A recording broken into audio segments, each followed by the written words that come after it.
Okay. I think we are live.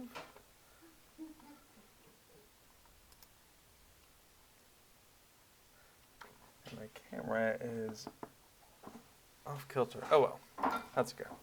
Okay, cool. Well, let me know if there's any audio problems, but I think it's all sorted out. And hello and welcome to Plugging Along, a stream dedicated to LOTRO plugins. Last time on Plugging Along, we finished the latest deed tracker plugin update, which I remember was 3.1.3, and that included a bunch of new deeds with the Corsairs of Umbar expansion. Today, we will switch back to the Festival Buddy 2 plugin so that we can arrange a release of some of the features we've gotten in before Yule begins this week. I'm sure there's going to be additional changes during Yule that I want to capture, quest guides, maps, all sorts of fun stuff. But for now, we're just going to get a release out of some of the language improvements for German and French, for instance, that will apply no matter what. So let's go ahead and switch this display over. Anyway, as always, feel free to jump into chat with your thoughts and questions. And I'm going to have one of my characters, Tazia, just working on processing some Umbar vegetables that I have farmed up over the last however many days of farming. Mostly I was just trying to get some easy experience with my farmer, but then I have all these vegetables sitting around, and what's someone to do other than to smoke them? I was actually surprised to learn that you don't actually need a facility to smoke them. You can just do this in your bowl with your spoon. It's very easy. All right. Oh, there are some discount codes in the store that you may want to apply to your account. Save 30 will give you 30% off. You can use it up to 1 time. Save 20 will give you 20% off. You can use it up to 3 times. And the interface for this feels pretty intuitive for me. If you come on into the store, you're going to plug that coupon into the bottom left. And it'll say coupon activated. And then you will choose which items by checking them to see that discount for.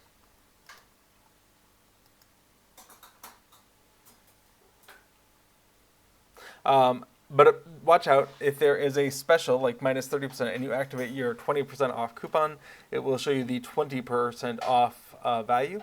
That may not be what you're looking for. So, something that normally costs 100, you can see that discounted down to 80 just fine. Something that's already discounted down to 137, with your 20% instead of 30% discount, you may actually pay more. So be careful. I don't know if there's an actual check when you go to checkout to fix that, if it's just a visual glitch, but yeah, be mindful about what you're applying these discount codes to. Okay. Neat. Okay, so we're going to start looking at Festival Buddy, and what we want to make sure we have is a clean working directory. So we're going to look at our source control first. Egg Arthur points out another gotcha, I believe. You need to apply the discount on the same character which redeemed the code. Oh, interesting. I wouldn't have thought about logging out and logging back in, but sure, yeah. Use those codes as you're making your purchase for maximum non-messing up. Okay, let's come on in. We have our code. We're using Visual Studio Code for the coding part of it, and we have fork from fork.dev. Oh, I'm hearing laughing. Did someone just do a donation? Well, that's cool. I wonder if I should actually have these things like visible. Cool, yeah, well, not sure for who it was for, but $125 from Anonymous for the Extra Life campaign for raising funds for children's hospitals. And you know what? It's a tradition in this household. We give a Hobbit flip when that happens in order to celebrate. So thank you very much, Anonymous.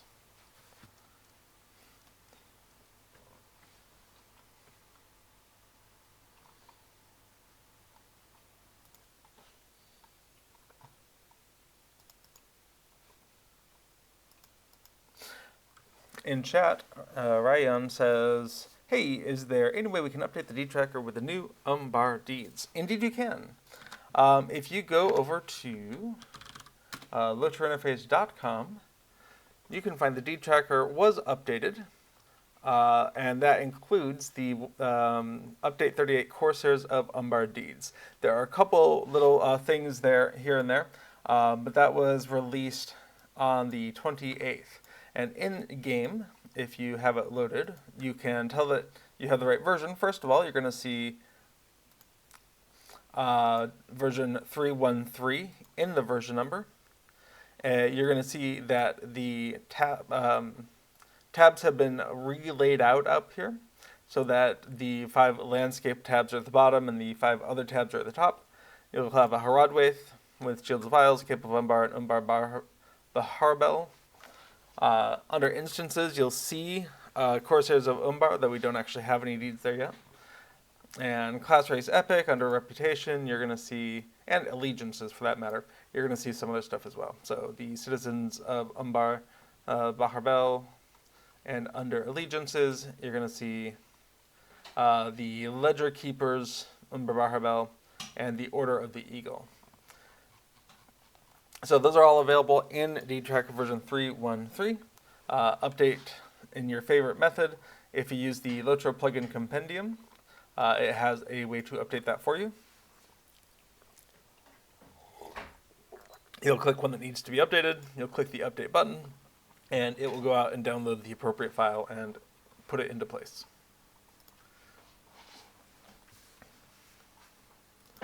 Okay, awesome. Go ahead and unload that. Oh, I didn't start crafting again after flipping. The horror. Okay. So, let's go look at source control. Now, D-Tracker, there's a couple of things here going on. We can go ahead and comment that in. So, let's come to our README. We're already preparing things for version 3.1.4 changes. Import updated wording when LOTRO companion files cannot be found. And that's the essence of this change, is we changed from couldn't find the LOTRO companion file listed in the previous line, check if it exists. We said, please ensure LOTRO companion is installed and that you have imported at least one character. It's a more useful error message. So we're going to go ahead and take that. We've updated the on-screen version number. It's arbitrary. It doesn't mean anything. It just, so if someone sends a screenshot of this not working, we can know exactly what version they are using. Okay, so we have our change there. Oh yeah, need to deal with Haradrim Slayer not being live, but that's for another time.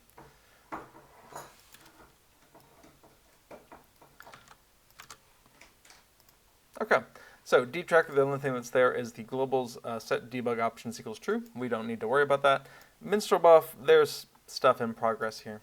Like I've mentioned, I'm going to split these repositories out into separate repositories, so it's just D-Tracker in one, just Minstrel buff in another. But the amount of time it takes to do that has not presented itself in a single block, so it remains undone. Okay. Festival Buddy 2. We do have something from the last week when we were working on this. Draw a resized thumb. Let's take a look and see if it works before we start committing it. So, Festival Buddy, where were we? So what we did is we wanted to draw a little thing under here. Oh yeah, yes. And we can see it has some problems. It can get too big for the screen. When we first start, it thinks the mouse cursor, the logic was simplistic. And how much do we care about this? I do think allowing the window to get too large is a big problem. I think the window kind of resizing itself, maybe it's fixable. Oh, but when the window scaling changes, we need to update this setting here, and we're not doing that. Okay. So let's hold off on committing that, and let's see if we feel like we can make fast progress here. So, Festival Buddy to do.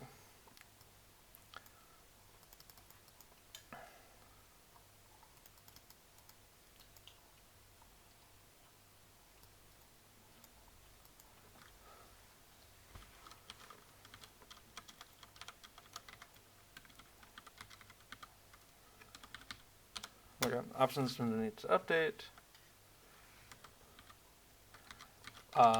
Yes, but currently the logic doesn't. Logic assumes our the wrong geometry for the initial size. Okay.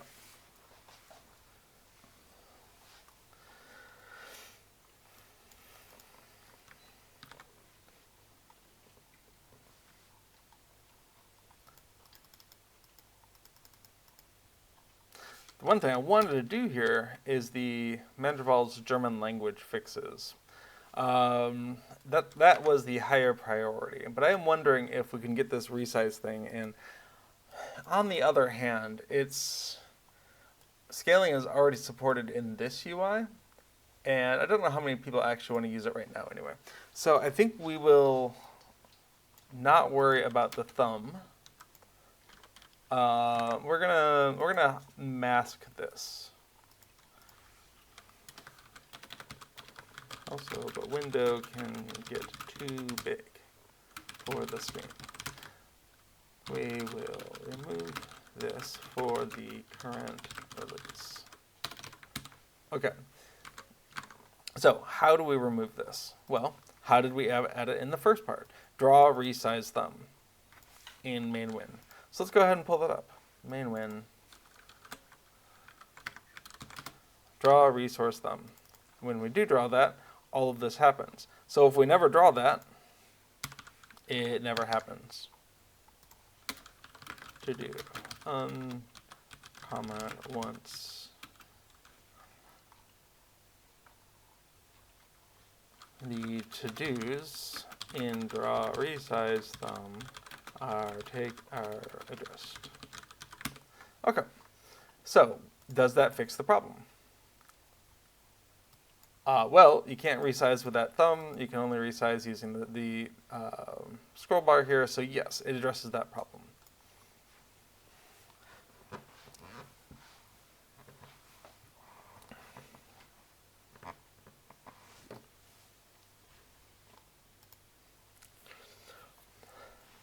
Bile in chat has a couple of questions. From the nature of the questions, I wonder if you think I work for SSG. And I just wanted to, before I start answering, point out that I am just a fan of Lord of the Rings Online, specifically writing plugins for Lord of the Rings Online. So I will not have any inside information when talking about these questions. This will just be things that I know or what other people in chat know. So you have a couple of questions. The first one is about new territories. Will there be any new territories added in Eriador this year? I haven't heard of anything like that, but one thing I keep going back to, at the beginning of the year, Lord of the Rings Online put out a roadmap for the things that they wanted to get done in 2023. So I'm going to paste this into chat there. This is lotro.com/news/lotro-letter-2023-language signifier. So we're going to go ahead and take a quick look at this. I think it's kind of neat to revisit it to see, hey, what did they actually get these or not? So Q1, new instance cluster, delving expanded, targeted class updates, power revamp, crafting revisions begin, return of ill omens, monster play events, LI reward track season 5, and the spring festival. Spring, which was Q2, 16th anniversary landscape updates, continued class updates, continued craft updates, ongoing monster play updates, LI reward track season 6, and the midsummer festival. Q3, further adventures. Class updates. Actually, did further adventures happen? I'm not sure. Class updates, ongoing crafting updates, delving updates, Continuing Monster Play updates, Farmer's Fair, Reward Track Season 7, Return of the Treasure Boogan, and here we are, Quarter 4, new level cap, new class, new instances in a new raid, expanded story, crafting updates to new tier, new biomes, LI Reward Track Season 8, Harvestmath Festival, and Yule Festival. My goodness. Egg Arthur calls out in chat. They basically said there's no new development this year other than adding instances and a raid to Umbar and perhaps a crafting update. And I think some of the big items that we were expecting to see, the added the level cap, they did that, it's now 150 on standard servers. And even Treebeard goes to level 95 tomorrow during the update, and then they'll have access to the Helm's Deep. New class, we have the Mariner, new instances, and a new raid. I think that's coming. Expanded story, definitely. Now we have Haradwaith. Crafting updates and new tier. I think there's the Umbari tier. I think crafting updates are still possibly coming. New biomes. It's actually very pretty going around. I've only been in the, well, I can't remember what it is, but D-Tracker will have me. D-Tracker, did you load? Where? Oh, there it is. In Haradwaith, we've been running around the Shield Isles a little bit, trying to get a sense of what it's like down there. And it's very pretty if you like beaches and water.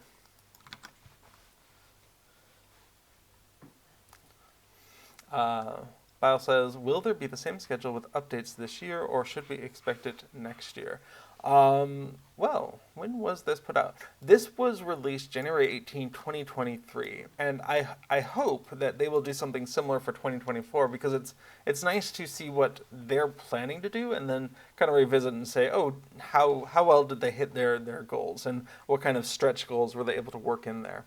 But if they do something similar, I would guess that we would see a look at LOTRO's 2024, early 2024. I wouldn't expect to see this in the middle of everything else they're doing over the next couple of weeks. December is a tricky time to try to get stuff done. A lot of people are taking holidays. A lot of other companies that you might be doing business with might be having employees taking holidays. It really just feels like in North America and in the United States specifically, it really feels like you get 2.5 weeks of productivity out of the month, and if you're lucky. Did you see the question about D-Tracker?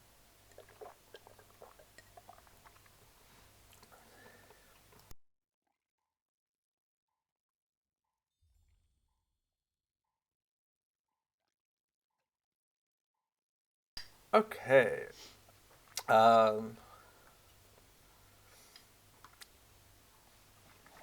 Yeah, one of the things I'm very interested in for several of my characters is their thought of possibly adding the ability to have 4 professions, not just 3, for a character's crafting profile.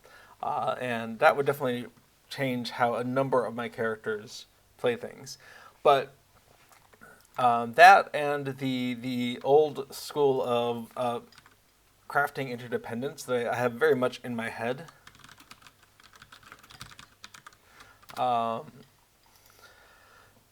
Let's see. So this interdependence of vocations is something I have in my head, and it's going to take me a while to move beyond this, to be like, oh, I don't actually need 4 different characters to fulfill all these roles. Breaking apart. If you only have a minimum number of only 1 prospector and only 1 farmer and only 1 tailor, etc., what's the new minimum that you have? And so, what do we have? 1, 2, 3, 4, 5, 6, 7, 8, 9, 10. So with 4 per character, you can get that done with just 3 characters, right? But then what's sort of the new optimal for my play style? What will that look like? Division amongst different characters, and I'm not sure I have an answer for that yet. But on Laurelin here, my main character is a forester and a prospector and a scholar, which means out in the wild, as long as she's in an area that she's leveled up to, she can pick up anything. Like if it's on the ground, she can pick it up, which is very nice. But does mean that she can't produce armors or weapons or whatever else. So I still need to decide how I want to divide these up if they are able to add that 4th slot in. However, I suspect there's a lot of parts of LOTRO code that deals with crafting that kind of have baked in assumption that there are only 3 professions, and that your character either has 0 or 3 of them. And so just breaking apart the vocations into, oh, you can pick and choose your professions was impressive seeming, because I'm sure there was a bunch of code that assumed, oh, we can just check your vocation to know what your professions are. Or, yeah, again, that there's this predefined set of possible profession groups. Okay. Neat question. So I don't know if that answered your question, Bile, in chat there, but hopefully it, between Agartha and I, that is answered. Okay, so we're going to go ahead and comment out this draw resize thumb. I think it's really neat. It's almost there. It's like 90% there, but we're just going to deal with it later. And with that, added incomplete resize thumb code. We're going to go ahead and put that in. Okay, is there anything else that was kind of to do?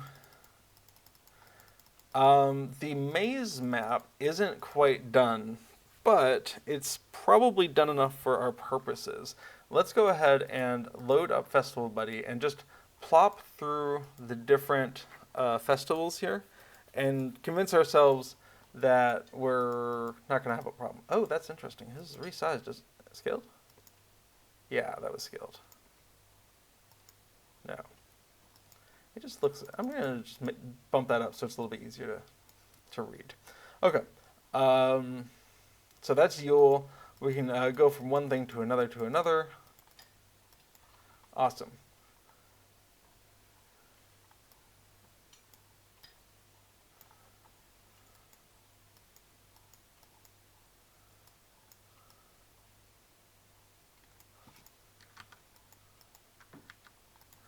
I don't know why there's 2 windows, but I'll play around during Yule to get a sense of that.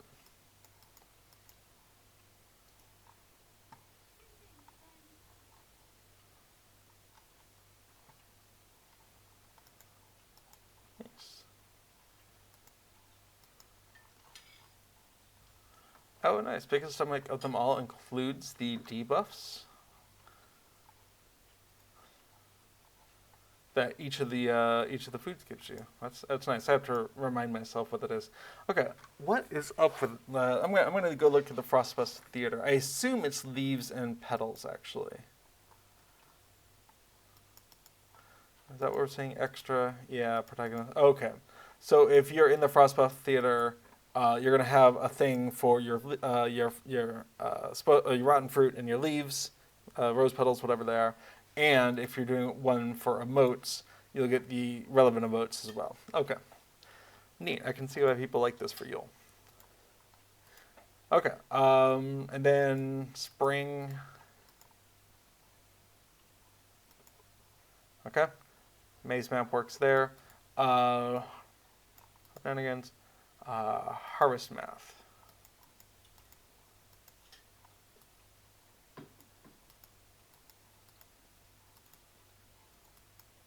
That was interesting. Shenanigans.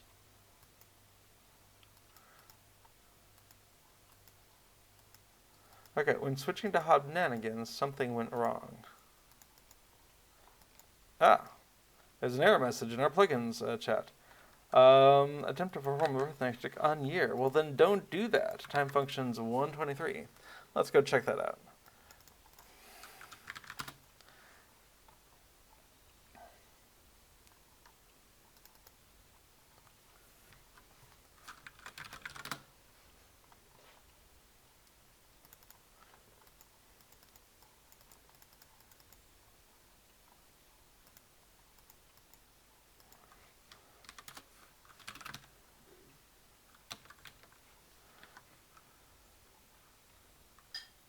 So if previous 10 equals nil, or stored 10 equals nil, then return 0.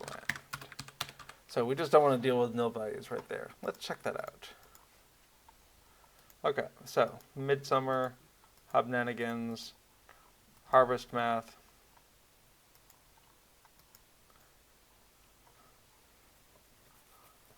that stuff's not getting hidden properly.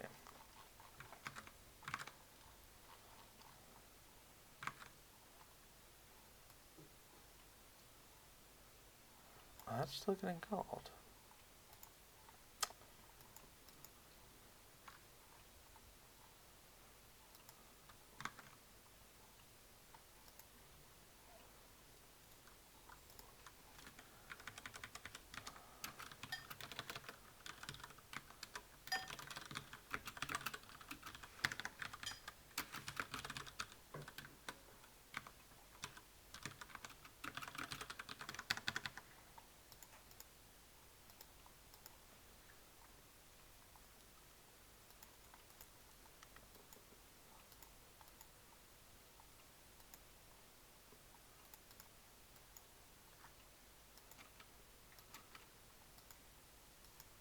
Okay, so I think we've solved that particular issue. There does seem to be a little lag with my crafting here.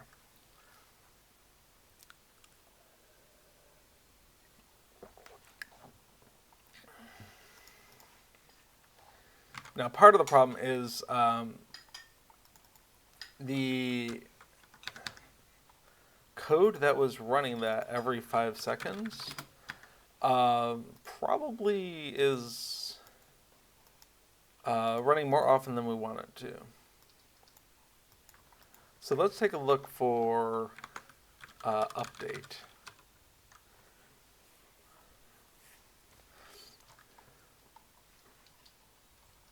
Okay, that's the map point. That's not what we're looking for. Changing map timer.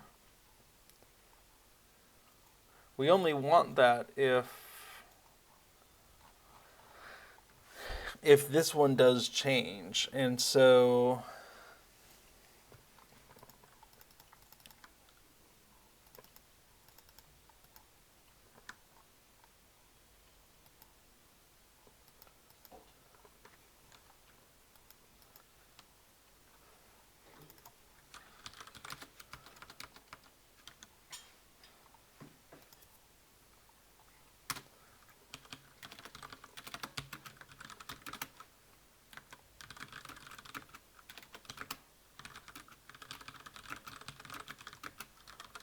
okay, so we're going to not have the changing map timer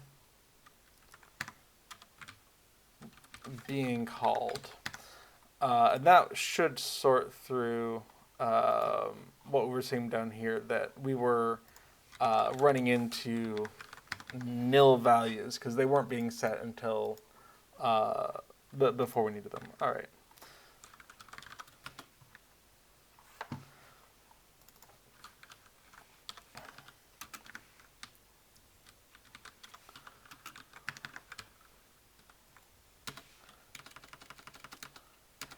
Okay, so we commented everything out.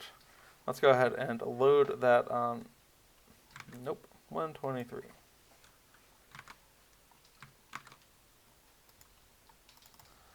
Okay, where else is that getting called?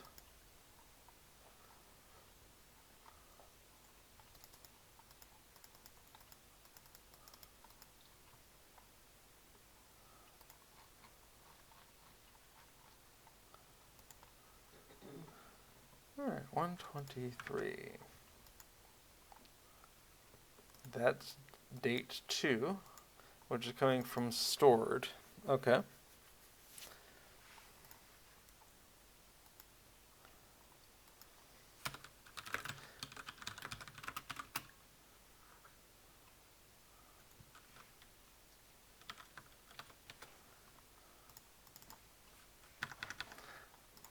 All right, well, maybe it's better to go ahead and use this sanity check here.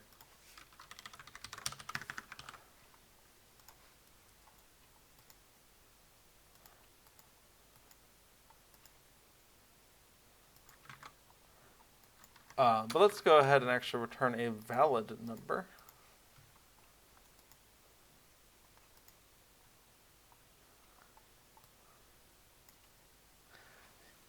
Do we want a valid number? Sure. we don't want to get into that situation, but we'll have a lot of time between now and the next harvest math. Okay, so what do we have? We have commented out changing maze map timer because it runs and we don't want it to for now. So we're going to add everything except that last bit there, which is going to be there for a different reason. And here we're going to go ahead and stage that, saying added sanity check for dates. Actually, let's add something. Add code so this function cannot be called without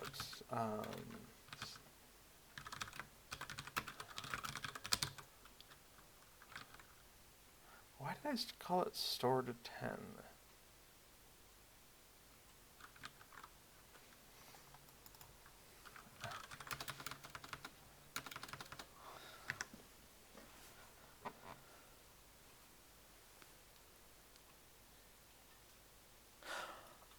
I think that was the stored 10 o'clock.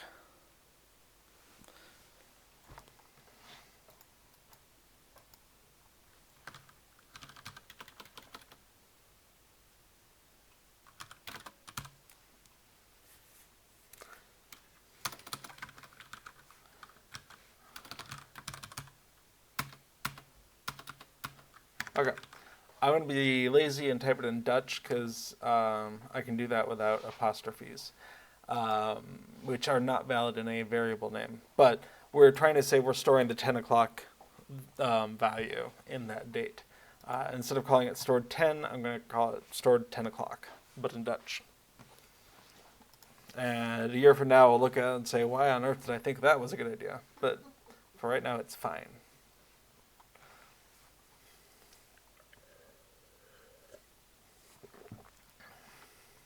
Okay.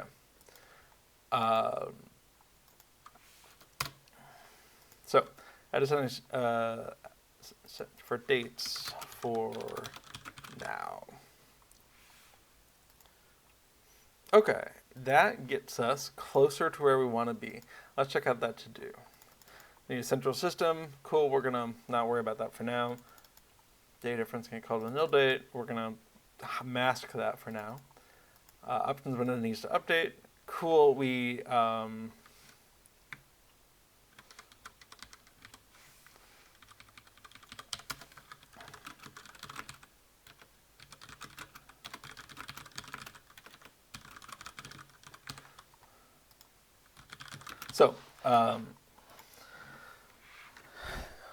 we have a couple places where our options window value is going to get out of sync. That's fine. Those are lower use cases. Maze map, we're going to come back to that. Mandraval's German language fixes. That's my main focus for today.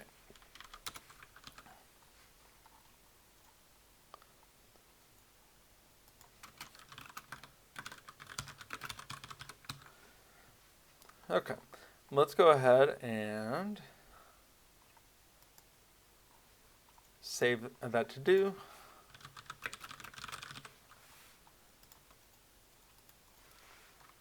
And you know what, we'll push off all of those changes so they're out in the cloud.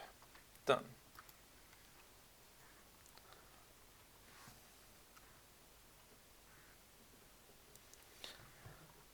Okay, so I keep mentioning Mandraval's German language file changes. What is that? Well, community member Mandraval sent me some updates for Festival Buddy. And unfortunately, I didn't include them before I started making a bunch of changes. So the way we're going to merge these in is by seeing what changed and then figuring out where to put those changes. So we're going to go ahead and take a look at the version of Festival Buddy they wrote these changes against and their changes. Okay, so what we can see is they sent 4 files. And so what I would want to do is first review what all the changes are, and then we can start incorporating them. I wonder if there's a dark mode for Beyond Compare. That would be cool.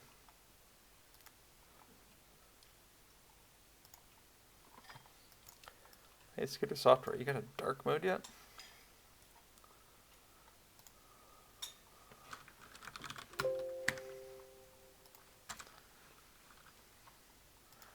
Dark mode.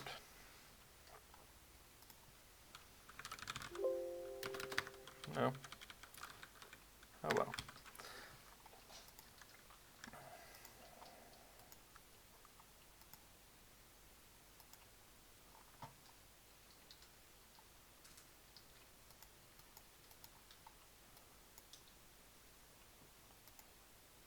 Hey, they've got color schemes. And high contrast, fantastic.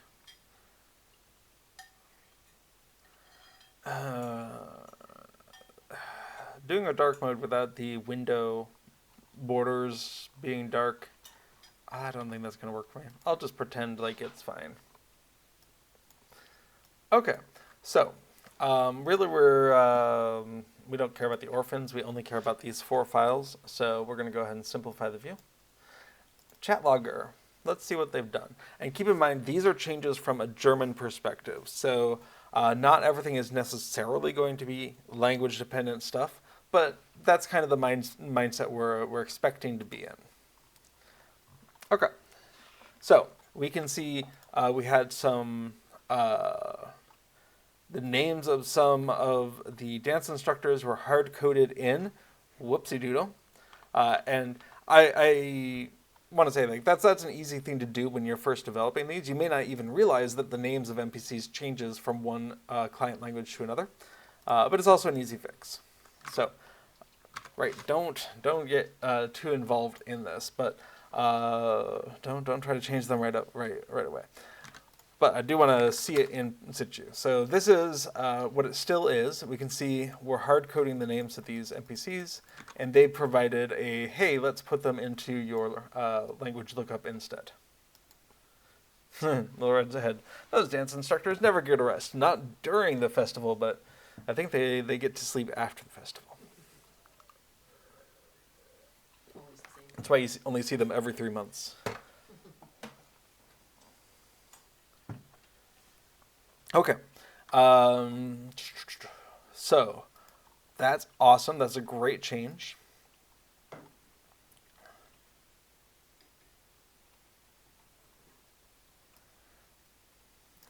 Look at that. I did hard-coded Will Whitfoot says, and that's not valid for other languages. And so they've gone ahead and genericized that as well. That's awesome. Okay. I think those are great changes. We definitely need to get them in. Let's look at dance.lua. We can see here those dance windows were just hard coding the shortcuts for dance whatever. And there's a really useful post up on the forums, up on the old forums, I think. Let me see if I can find it. Rightio. Let's go fix that. Forums-old.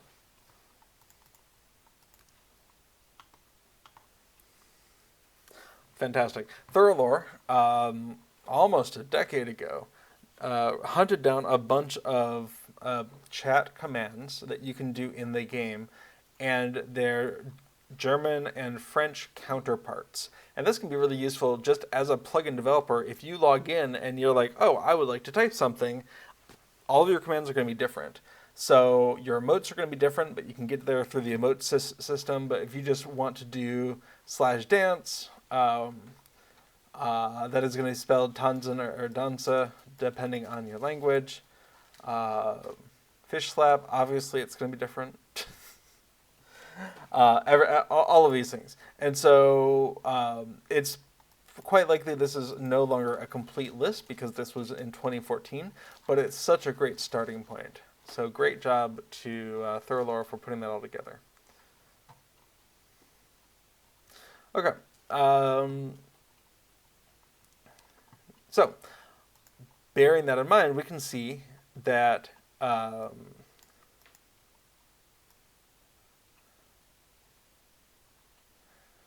they were interested in genericizing this. So, taking the dance value and extracting it out into the language table. That's fantastic. They also had.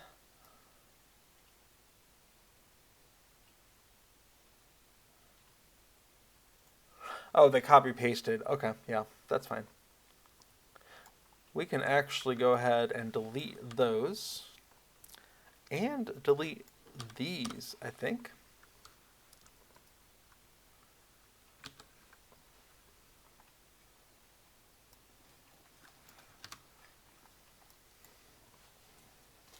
That'll be fine. Oh, I've got a cat next to me. I wonder if it's near enough. Are you near enough? You can move the balls out as usual. Hey.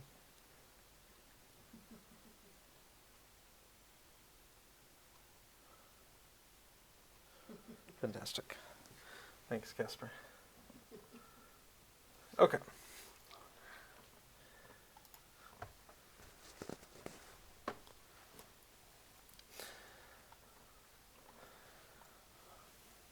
Here, I'm going to move that spoon. Okay. So we've gone ahead and genericized these commands. That's great. I'm going to go ahead and remove that comment, and then we have just the lines that we want to change. That's awesome. Okay. In the strings, we have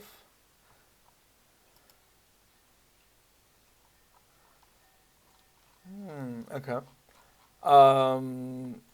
Bringing in some tokens for Farmers Fair. Okay. Yeah, I never did decide what was the best thing to do as far as summer versus Farmers Fair.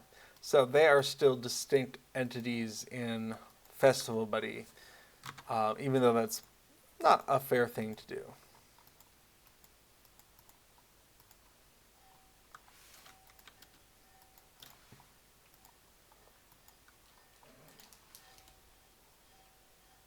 You're making that thing ring like a bell, dude. Yeah, it's kind of music.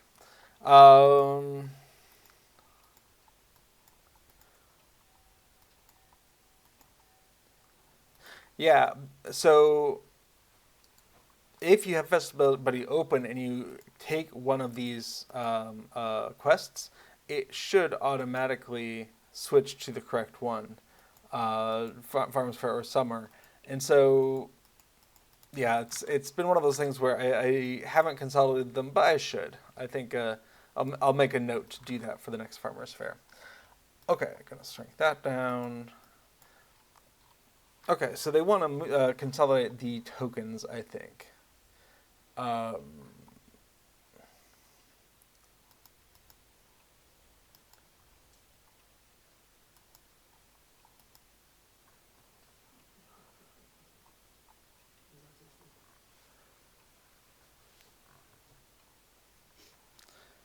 what's up, little one?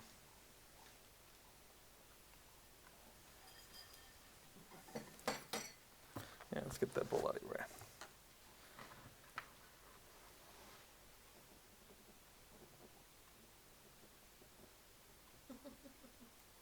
You're going to sit just out of the camera, aren't you? Okay. Added German translations. Awesome. Love it. Thank you so much for adding those. Tweaked the German translations. Fair enough. All right, some are old. Fair enough.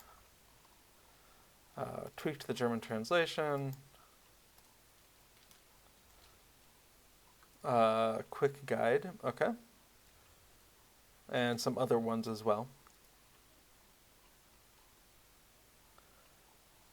Oh, okay, so those are ones where we didn't have translations yet. Nice.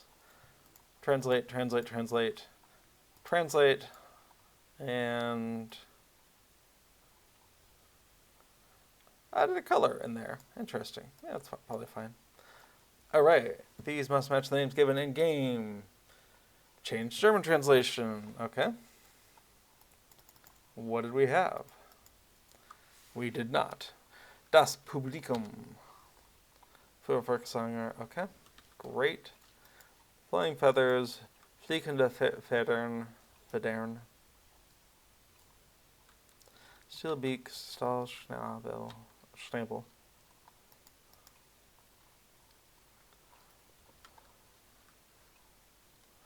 Oh, nice. All of the German translations for Farmwords here. Beautiful. All of the German translations for Bounder's Rounds. Awesome. I don't have an easy way to check that they're right, but we're going to hope.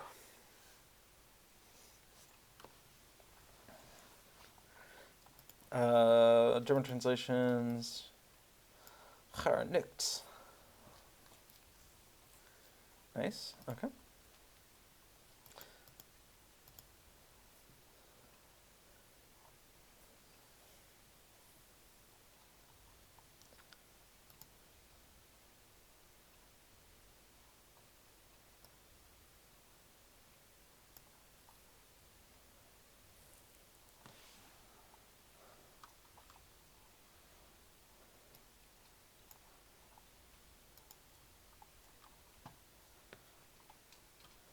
All right, dance. We've gone ahead and gotten some German translations. Awesome. I think it might be time to remove the Russian entries from some places, but it's hard to remove things that are already there, except they're not there. They're not any different than the default English. And since we have lookup functions now, we don't need it to be there. It'll just fall back to the English one. All right, dance alias, dance Tanzen danza, great.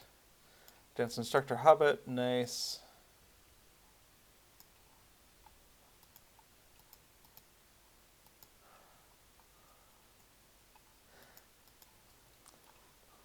That's really cool.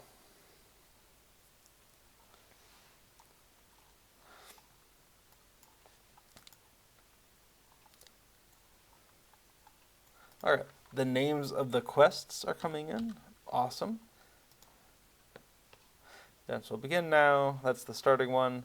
We don't. Oh, we do have the French. Okay. Great. Filling the quest. Okay. And the names of the quests in summer. Awesome.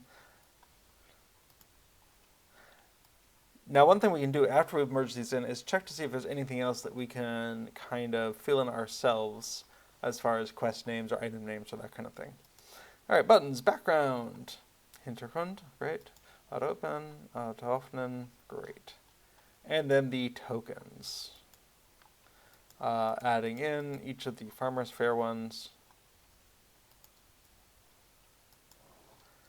Now we'll have to merge these properly since Mithril's already in there. It's actually no harm to add it twice with the same value here, but we don't need to do that.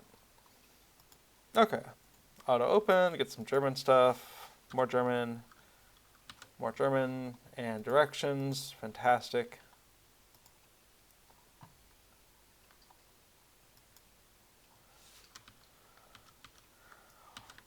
So good. We need to add a thank you for providing all of this. And then just a few changes in the quest strings. Find all of yep, okay, these are what gets displayed in that window. Looks like the German word for cheese is Käse? Sounds right. Nice. It's Kaas, or yeah, Kaas in Dutch.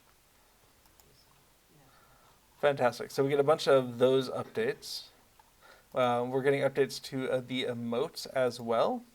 Instead of laugh, we have lachen. Okay, great.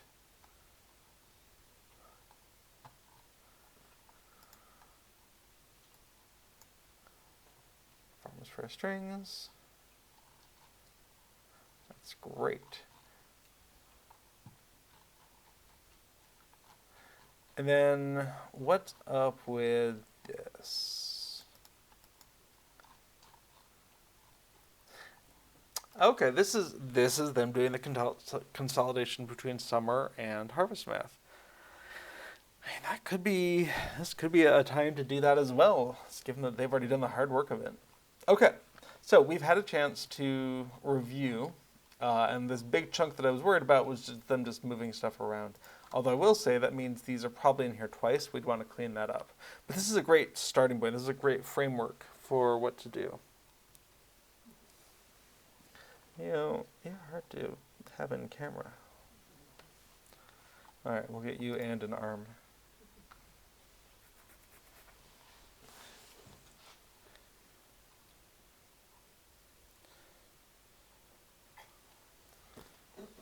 Well, maybe we'll just deal with that later. Okay. So, where do we start? Well, some of these were much easier than others, but chat logger and dance both referred to stuff going on in Lang. So let's see what we can do about maybe a more holistic approach where we do kind of everything at once. Okay. The 4 files that they changed are chat logger and dance and strings.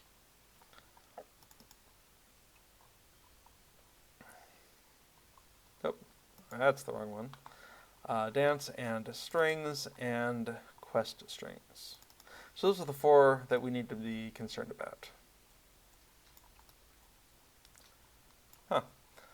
I really just like the gesture where you can shake the title of a window and things minimize. That very rarely is what I want to do. Okay.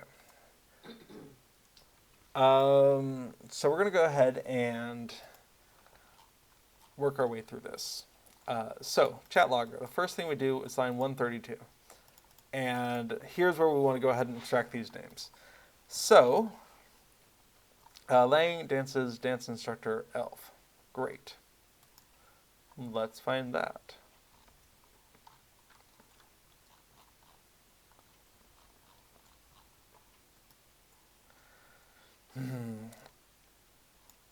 It might be easier to do it one whole file at a time. All right. Strings. So we have, these are the tokens, and this was really just a goal of not having magic numbers later on in the file. So we name what each number means here, and then when you see Harvestmath medium apple, you have a better chance of knowing what it is. So we're going to line 98, or really 94, and Farmer's Fair. And we want to take the stuff that was in summer and bring it in for Farmer's Fair. And I have a feeling this is exactly what they did as well. So there's no more. Is there a race token?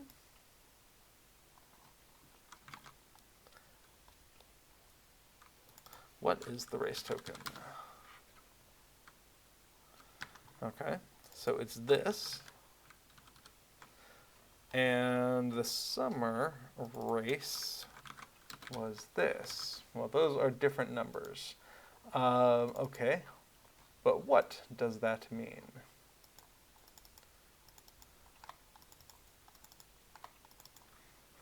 We're going to pull up the item data dump. Summerfest race token. I'm going to guess those aren't in use anymore. In favor of the Farmer's Fair race tokens. I might toss it over to the festival person in the household. But is it true that any Summer Fest race tokens would have gotten converted over to Farmer's Fair race tokens? Okay, I'm hearing yes. So we don't need to worry about the summer race tokens. Perfect. So coming on in, we have summer race. We can get rid of that. The summer festival tokens. We can get rid of that. And that gives us haddock, amberjack, lilium, drum, calipal, gold red flounder, and small fish. And that corresponds to, okay, so they had race, they had festival, they do haddock through small fish, and then mithril. Cool.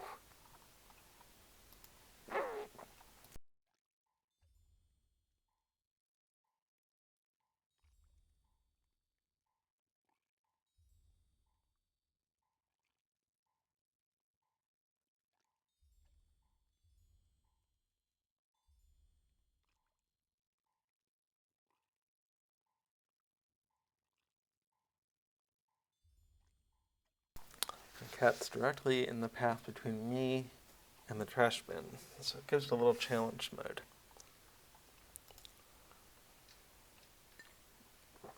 Okay.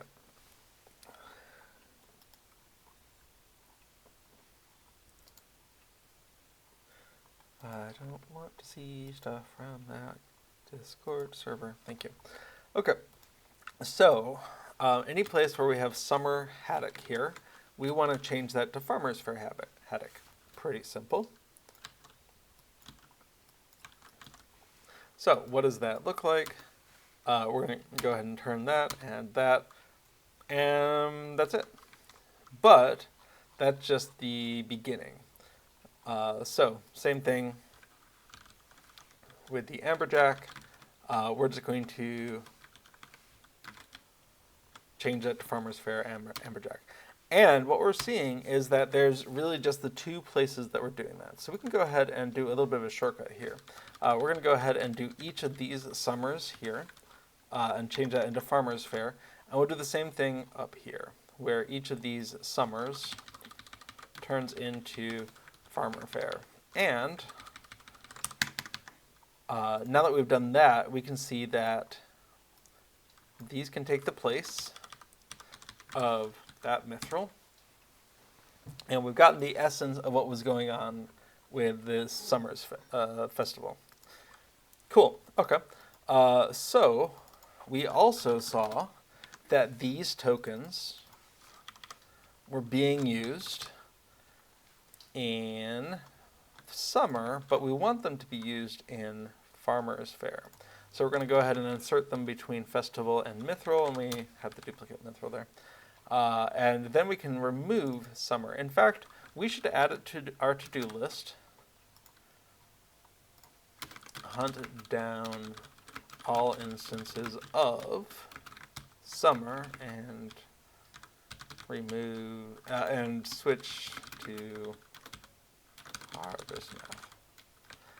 Okay, so but this entry in the tokens table is done. I'm going to leave it though because it does, I think, cause a glitch if you go to a festival and there's no corresponding entry. In fact, we've already got issues, as it turns out. Okay, so we'll keep going for right now and see if we can't work through those. Okay, actually, festivals, summer equals.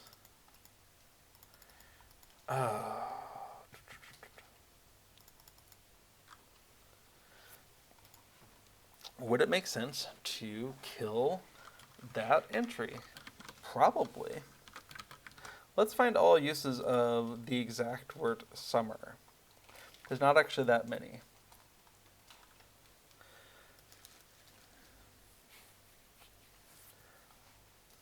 Okay. So if we get rid of the summer background, what is the summer background?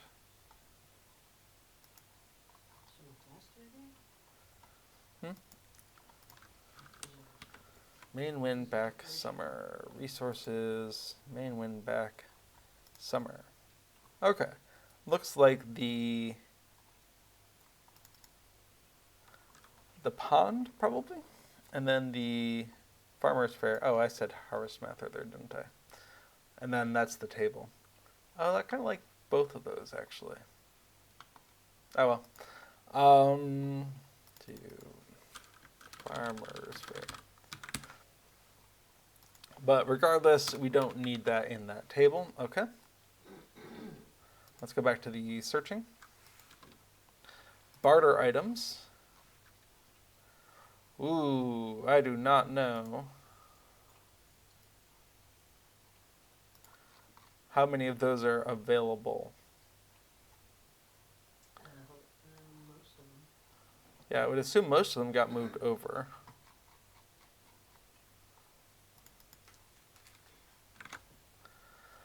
Okay.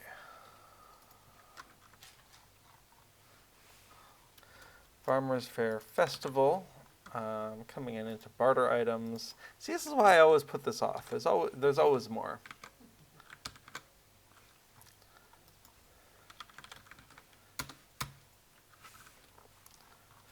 Okay. So all those things that cost summer festival. We'll say farmer's fair. Okay. And then each of those fish are also going to cause problems, but we can just do those a little bit more manually.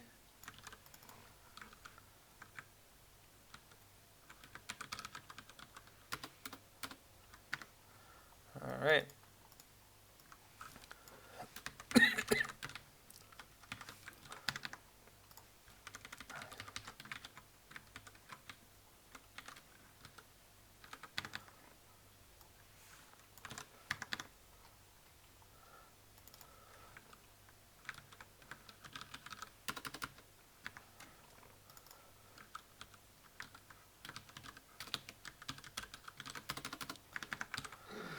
Okay, is that all of them? Probably not, but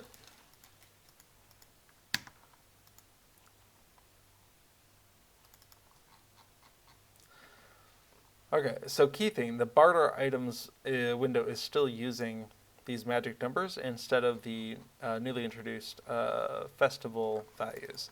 So we're going to come on in here and put spring, summer, Harvestmath, Yule, and instead of scrolling, I could be collapsing these sections, but that's neat to see how long they are the first time through. Okay, Farmer's Fair. And we can see Farmer's Fair has nothing, so it's going to be actually really easy to move the summer stuff in here. But we can see fixing these magic numbers means that when it's time to remove summer and maybe reorder the rest of these, it's going to be a centralized place to do that. And that's neat. All right. Ideally, that's all of them.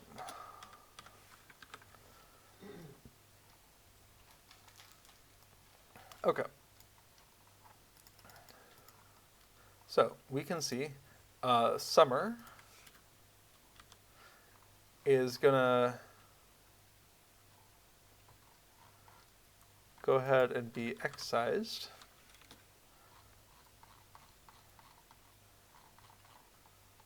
Into Farmer's Fair.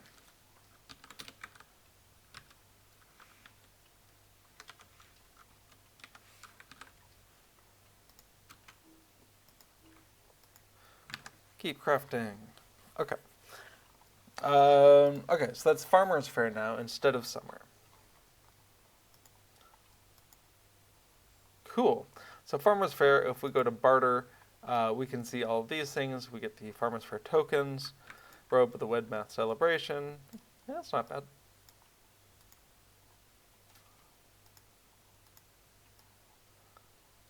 Neat embroidery looking stuff.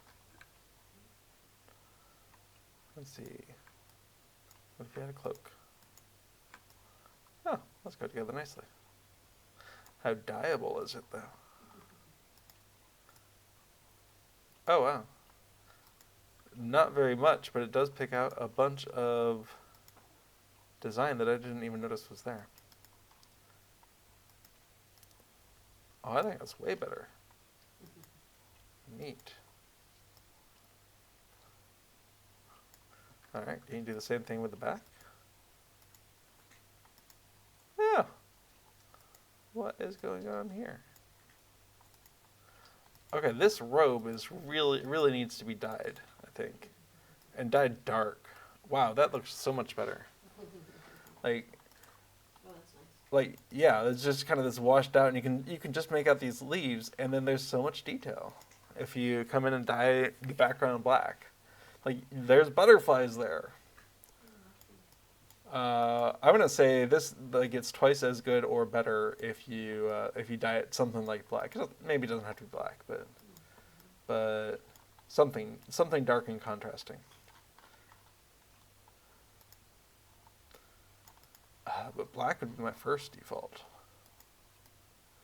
That's cool. Okay, I'm gonna get stop getting distracted by the things that you can get in some different festival. Okay, so the barter window is good. Let's take a look at what else. So the barter window, we actually have a couple things here. We moved stuff around, yes, but we also got those magic numbers out of business. So let's go ahead and do that commit separately while we're thinking about it. So we're going to come on into fork, and the barter items, we're going to stage that, and just this, and just that, and then stage this, and just this. And in fork and other UIs, you can just select the changes out of everything that you want to include. No, I don't care about that. Okay. And so that you can just do the diffs that you care about, but not the whole file as a one go. Okay. Switched magic numbers to named constants. Cool. And then, yeah, you don't have to be like, what's a 4? You can say, okay, we're in Yule. And in fact, once you do that, these separators, these comments saying, oh, you're in the anniversary section, start feeling a little silly, because what on earth else would the section called anniversary be if not the anniversary section? So these named constants not only make it easier for maintainability purposes, but they kind of document themselves. And at a certain point, that's, the divider line's nice and all, but I feel like the divider line just being a divider line makes just as much sense. That's okay. We won't change everything all in one go. In fact, you can see when I added midsummer, I apparently forgot to add a divider. Okay. Well, that's good. Barter items is on the way. So barter items does have a summer. It has another summer. They're currently empty. Quest strings has a summer and another summer, and we're going to be moving these quest strings, I expect, into the Harvestmath section. So we're going to go ahead and knip that, not the Harvestmath, Farmer's Fair. Apparently, I cannot distinguish between those two. All right, so here we have the Farmer's Fair. Import carried over from summer. Okay.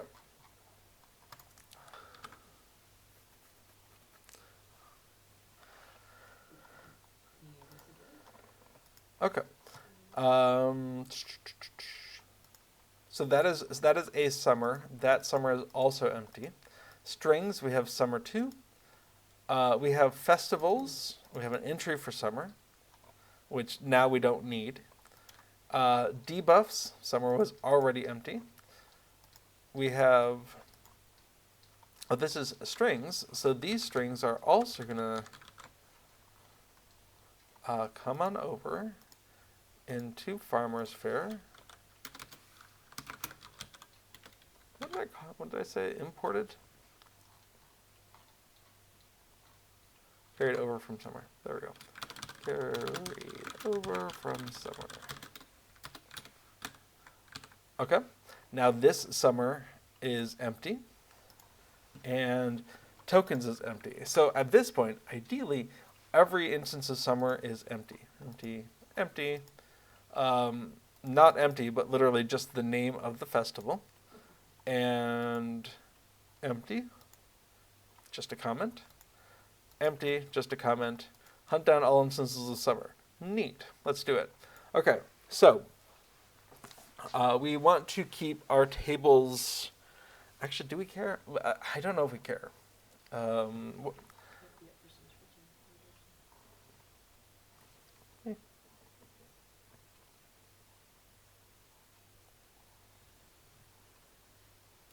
You look tired, little one. Is it late at night?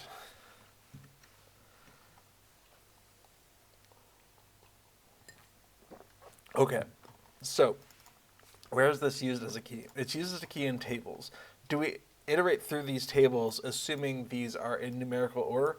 Probably. That's and in case we do, I'm inclined to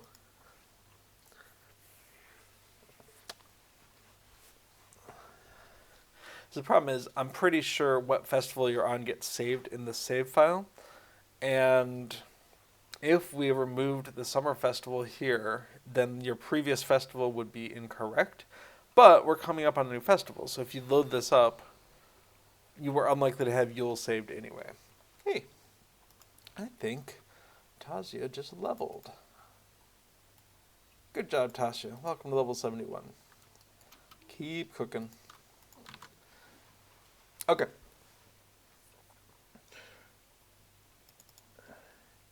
I think that's a reasonable goof right there. So if we get rid of summer, 3, 4, 5, 6, 7. Now, one of these days, I would like to sort the order that these things show up in. Apparently I did. Which is to say, these don't seem to correspond to the real order, you might say. LOTRO event schedule 2023. So if one were to just walk through from the beginning of the year forward, what would one see? Festival. Spring Festival. Yeah, that's good. Then the Midsummer Festival. No, anniversary. Is anniversary? They didn't say anniversary festival, but I'm being told, according to my ear. So spring, anniversary, midsummer,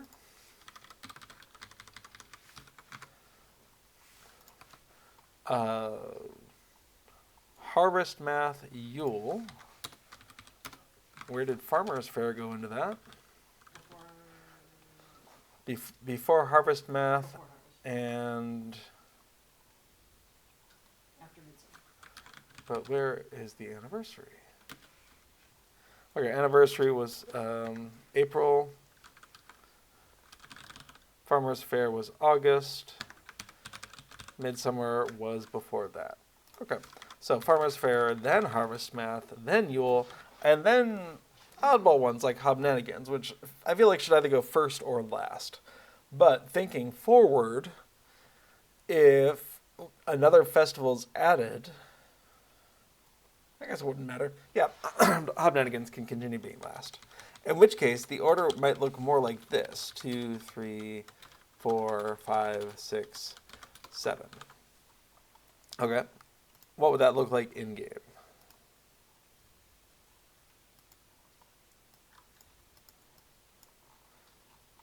Unload and load. Whoa. Ah, yes. We're going to need to clean up those references to summer, aren't we?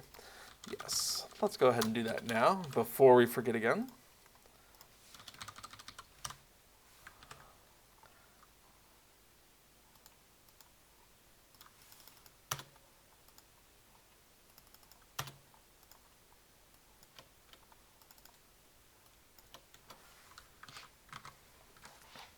Oops.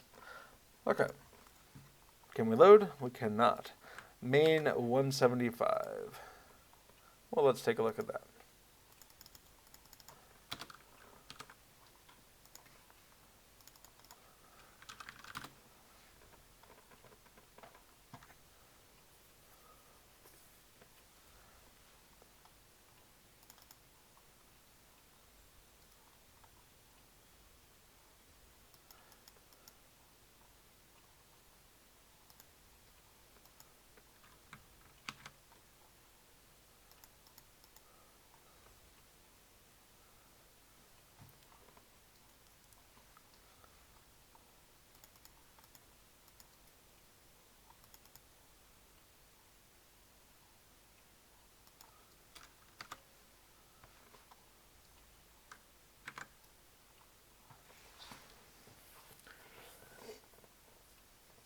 Oh goodness.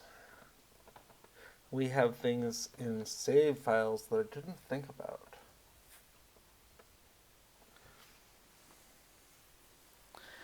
This is why I put off the summer to the consolidation between summer and harvest Farmers Fair, because there's so many subtleties Like, hey, save files. What are you going to do about those? And the fact that things are stored. Oh, goodness. Things are stored in save files under festivalidea.tokens, which is bonkers to me because we don't need to do that. Let's come into tokens.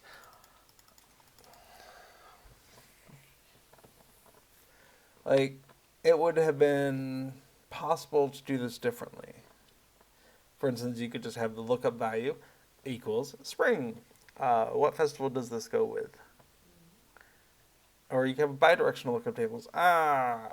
So many possibilities. Okay. You know what? This is why we have source control.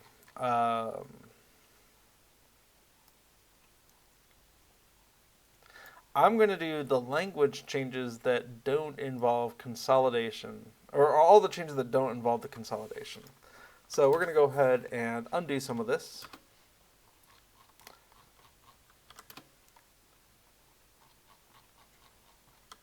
And start over. Cool. None of that happened. Except the switching from magic numbers to constants. I'd been meaning to do that for a while.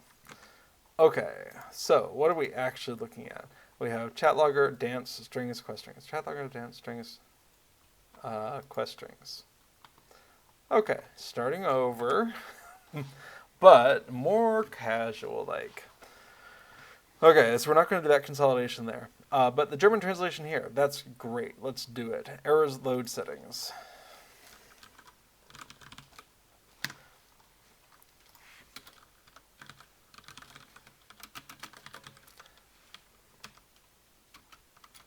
Cool. So we have a German template there.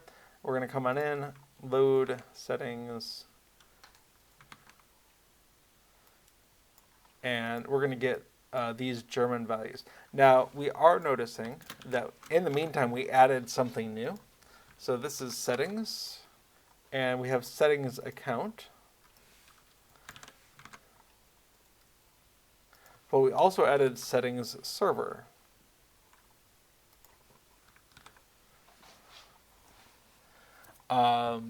And this is a chance where we might be able to go to Google Translate or a similar tool and say, hey, are we seeing some similarities? So character, server, and account.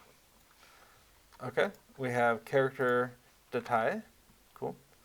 Character data, server data, and account data. Well, cases in German are beyond my ken, so we'll assume Datei is correct. Character Dateien.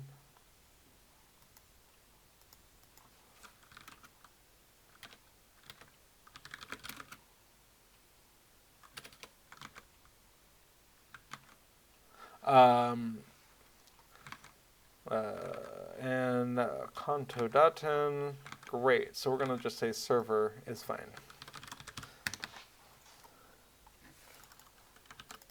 Cool, and that lets us fake a probably correct version of a string that wasn't there when they were doing that translation. Okay, so we have those two. Tweaked the German one. They're just adding old. That's fine. In fact, we can do that ourselves if we wanted to. Actually, you know what? This does need to get consolidated, but it's... the things under are still valid, even though the name is old. So I'm actually going to leave it. I still have it for later if I need. Awesome. The other stuff, they've got a bunch of it. You know, I keep looking at the Russian stuff, and the Russian stuff is not... does not seem useful.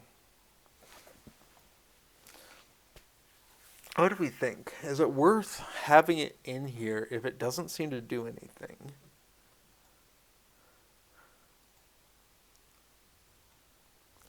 Does anyone do plugin development in contact with a Russian player who has insight into that? I don't know. If you do, let me know. Because my instinct would be if the client doesn't tell you that you're Russian because it's an unofficial client, and I think I remember hearing that it would say that it's in English, but it's serving up Russian text, then a plugin can't use that value. Like these Russian strings would never be used even if you were in a Russian client because you wouldn't get the right value back from LOTRO. And if that's the case, what are we doing with this? Especially when there's actually no translations here. Would it make sense, since we're doing all this other stuff, to kill the Russian strings until such time as there's actual Russian strings? Maybe?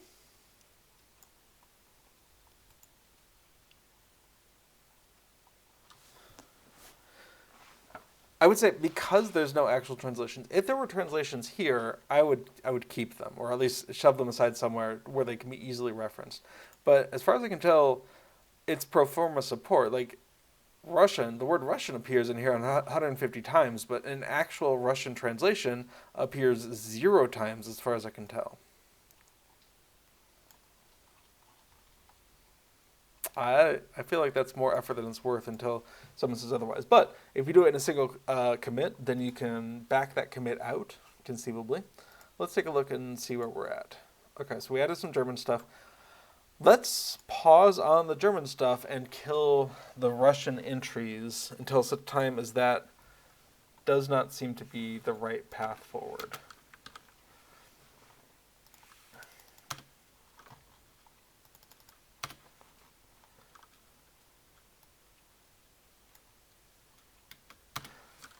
Well, you know what? I don't think that got translated.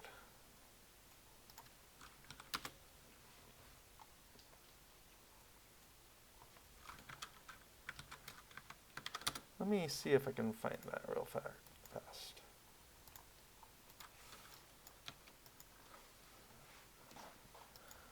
Okay, boots of quite imaginable power. Great. So that is item ID that.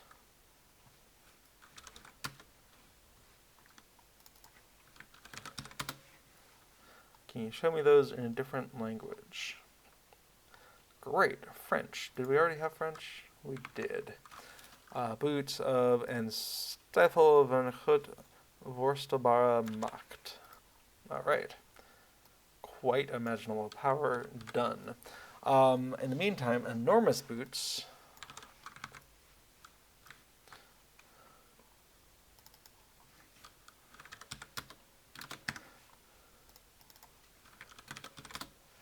That is the Stifle. Okay. So we'll go ahead and get that in at least. And it looks like quick slots. Oh, those are going to be the same across excuse me.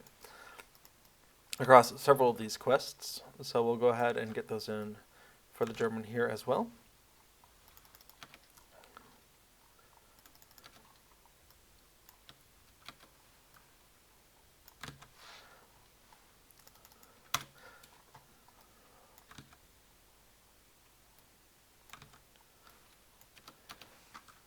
Okay, moving on. Fistful of Flowers. We don't have a German translation, but that's more text than I'm comfortable doing right now. Hopefully this person will contact us again. Disorientation, doesn't need it.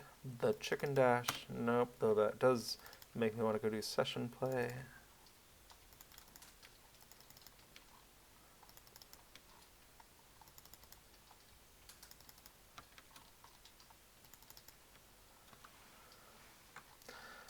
Okay, more stuff. Oh, right, we do have some updates for these strings. We just haven't incorporated them yet because we paused. Okay, that'll be good. Another one.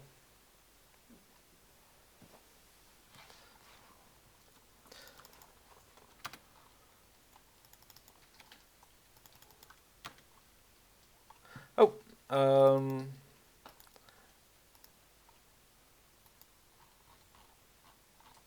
Did they get that? I'll have to come back for it.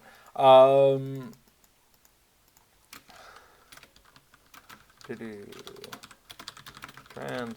use German. You know what? I have this thing up. Let's just.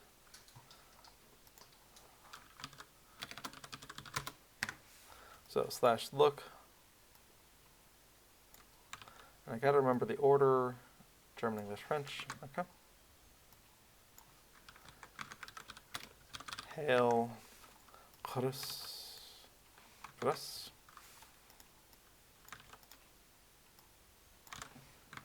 /eat.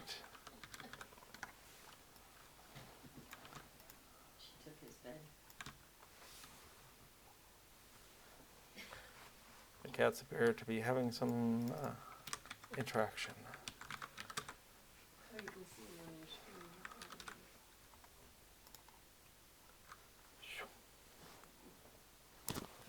What are you two doing?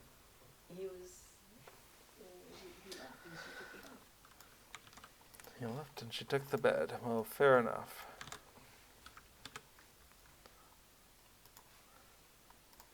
Okay, so we fixed those while we're at it. Awesome. Troves and trickery, done. Done. Alright, I'm curious. Did this get taken care of? It did not. Okay, so /whistle. /Pfeifen. Sure. Alright, /drink. Trinken. /flex.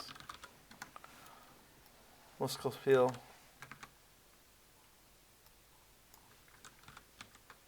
And /mock.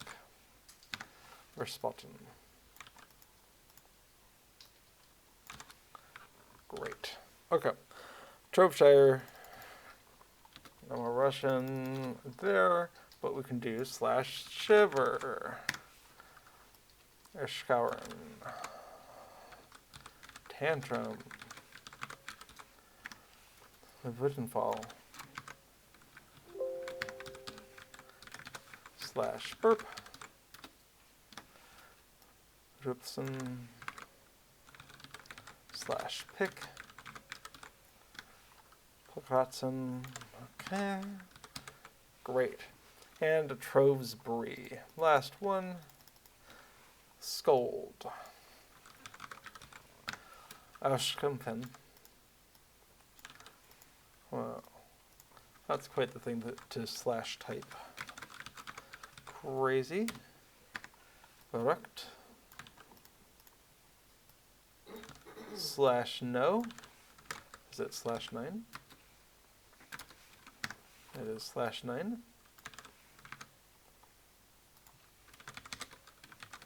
And /whippity-doo. How does that translate? Ovito and Yuppie. Okay, so Epic Cooker says, Twitch finally let me have my name back without the one. Well, welcome back. Lord Zach says, hi, hello. We're getting some German translation stuff done in the Festival Buddy plugin, but we're also pulling out the Russian entries that are identical to the English entries.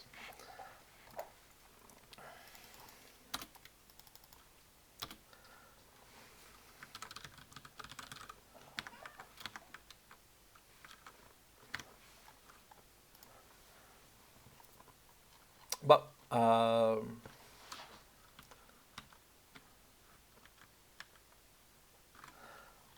as we see them, we're also getting these emotes done. So the German /cheer emote in our lookup table /jubeln.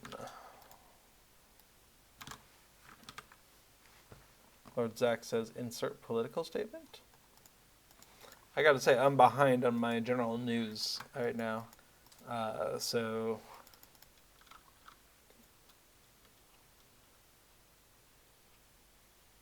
Epic Cougar says cats are fighting in the background. Yeah. Apparently one of them left the couch and the other one took the spot, the good spot on the couch. What are you gonna do? Okay, the Frost Bluff Rotten Fruit. We can go ahead and pre-localize that because we're coming up on that. So let's grab that. Or Zach, let's say I was going to type something, but let's not. Okay, that's probably for the best. Rotten Fruit. Yes, we want items. So that is going to be Frostpuff Rotten Fruit is that key, and so we can come on in here and get Rosafalte Fructa Frostfells. Yeah, all right. And three. Yeah. Okay. We also want the Frost Bluff Flower Petals, and that's the 2 up here. So that is this. Great.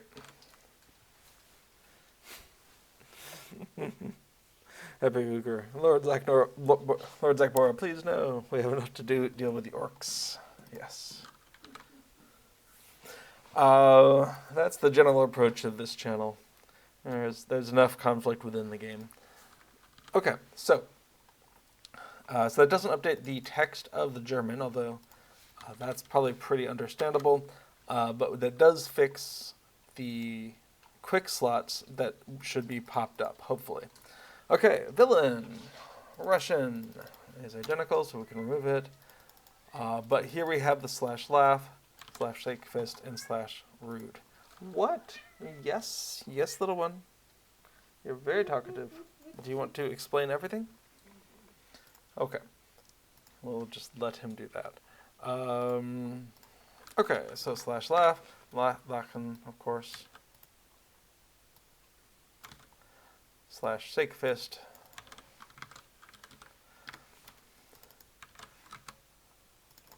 Okay, and /rude.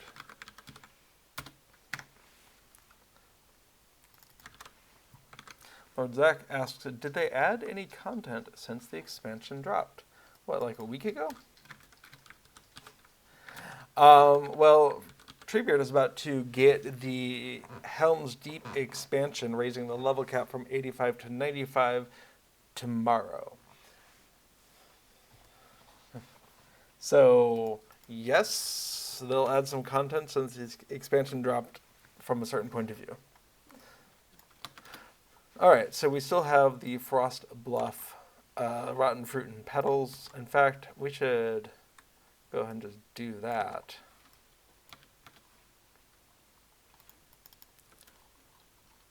In each of these places.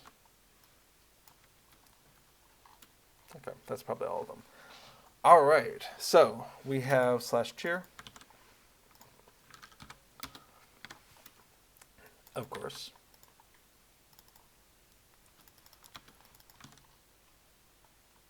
/dance and /clap. Jensen and /clap. Okay. That fixes that. Coming in here. We've got /bow, talk, and wave.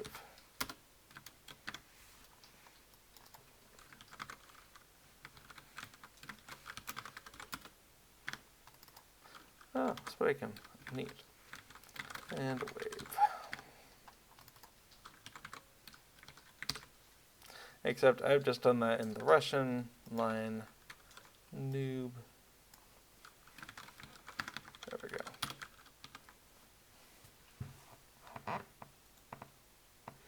Zach says, no added content, just one hotfix patch. Oh, good point. Yes. There was an immediate hotfix to cover some immediate issues. Stuffing. This is identical. Empty keg, identical. And biggest stomach, identical. Anniversary, Russian. But we can go ahead and find the Dwarf Club of unimaginable power. which is going to be item ID this.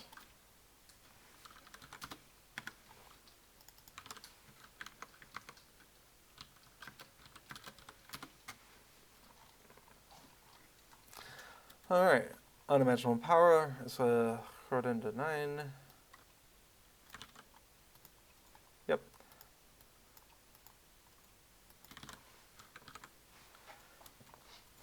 Yep, Agartha points out there's a minor release tomorrow, missions and other stuff. Lord Zek says, I got pulled back into WoW. Nifty.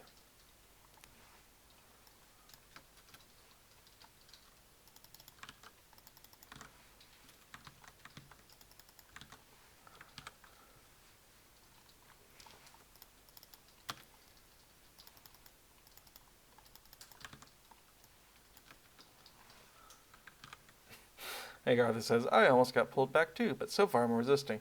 Was there a recent content release or something like that?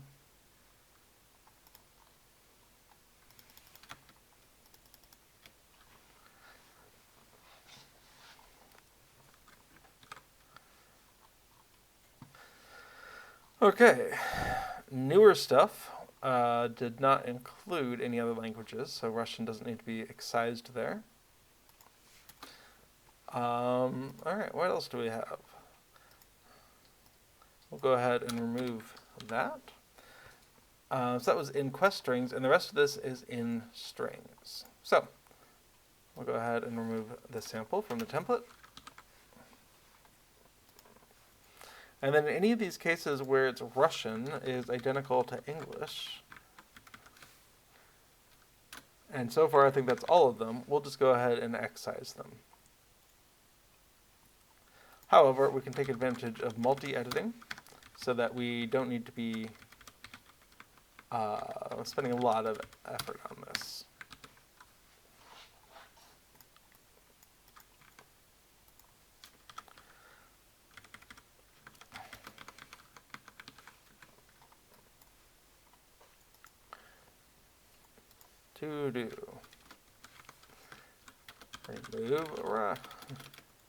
Remove unnecessary Russian strings.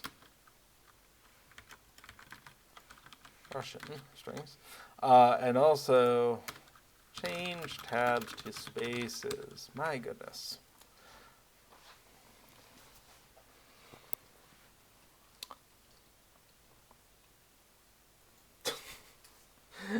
I guess this probably shouldn't talk about the release on this channel. I don't know. It's news. Lord Zach says they added a new mode called Classic Seasons of Discovery.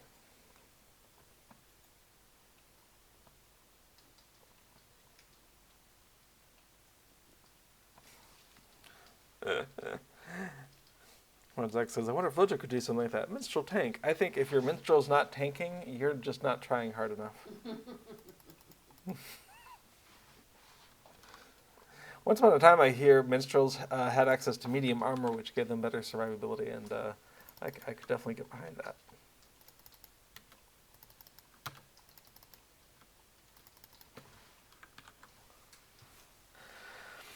Luco in chat says, hi, as a new player, should I do Fearless difficulty with a Bjorning? First of all, I would ask, do you have prior experience with MMOs or RPGs? Is the concept of running your character around and defeating things? You say, yes, you do. Awesome. So I would say landscape difficulty is not going to be a problem, and you can always change your mind later. So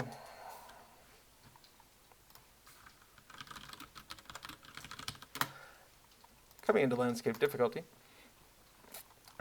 there are a couple of deeds and a couple of account-wide titles you potentially unlock if you go Fearless. So I would recommend, if you feel comfortable in your first couple of levels just going through the introduction, transforming into man form and bear form back and forth, and doing the attacking and doing the quests, then yeah, absolutely, activate Fearless and play with it for a couple more levels and figure out, is that your jam?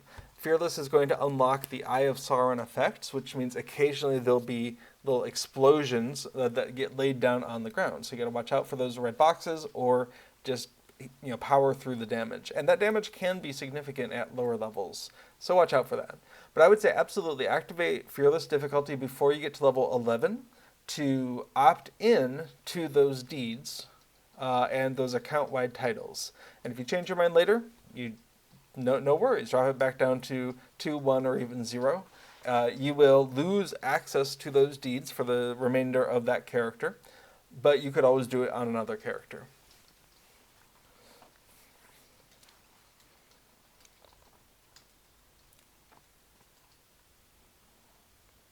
Yeah, other people in chat are agreeing.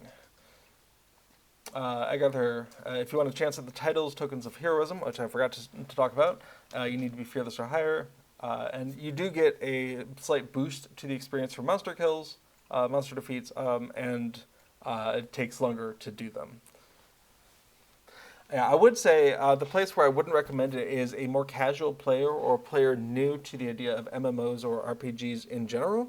I might say don't bother with it. It's just one extra level on top of all of these new systems. But if you're already familiar with everything else and it's just Lord of the Rings as a setting for an MMO is the new part, then yeah, I don't think it adds anything too difficult. We frequently run around in a group at level 7 with the start of the heroic line, 7 or above with that group, because on landscape, if you already have 5 or 6 people running around, if you're all on normal difficulty, then people are one-shotting things, and it just makes for a very overkill feeling experience. But if everyone's on 3 or higher, or most people are on 3 or higher, then suddenly running around on landscape almost feels like just like a gigantic dungeon, because everything is a little like, oh, don't draw too many things.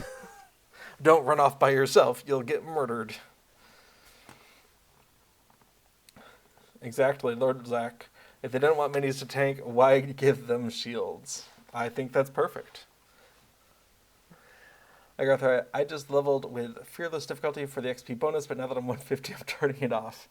I understand that, and we haven't maxed out our Paths of Valor yet, so we're still getting useful tokens of heroism, but if we switch to doing delvings, we won't be getting tokens of heroism, but we also won't have landscape difficulty. So I think for now, until we max out the Paths of Valor reputation and get those emotes, which I think Rosenblum is very interested in having, we'll keep our landscape on.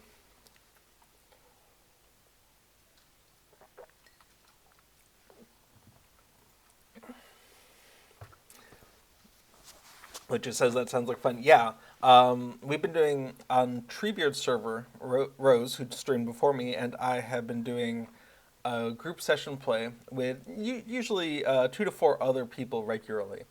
And so we're just working our way through the content on Treebeard. And so, in Rohan, it's kind of like doing one of the towns each weekend. Is hop forward through all of them. And on Landscape Difficulty 7, there's no one-shotting mobs anymore. There's definite effort to take them down. Licha says, should do Blue Line be earning to be safe? Well, if you are a subscriber, then you have access to 2 different trait trees that you can swap back and forth between when you are out of combat. It just takes about 10 seconds for all the skills to swap out behind the scenes. So you don't want to do it right before you attack something. If you are not a subscriber, then I think you only have access by default to one of these. So the default red line for Bjornings still come with some self-healing ability. It's just not nearly as much as the yellow line healing. And the blue line tanking, I think blue line and red line for tanking and DPS, they both have some ability to self-heal. But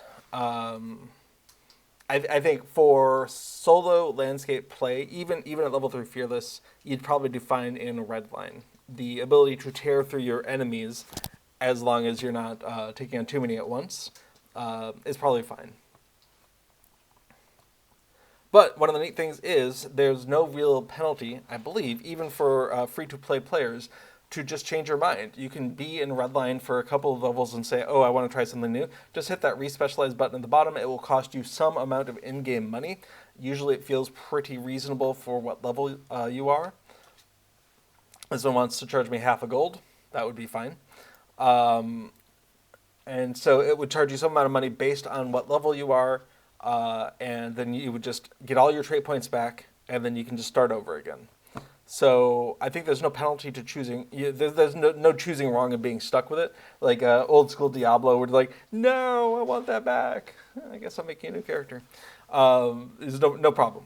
But yeah, I think for solo landscape play, the red lines, the DPS ones are a lot of fun to play. If you're looking for group play and you want to slot into where there's an opening, maybe blue line makes sense because tanking, or yellow line for healing. But that's a conversation to have once you're playing with people regularly. If a couple of people just come together to work and then they disperse again, they can all be red line. It's fine. And they can all kind of take care of their own self-healing as needed.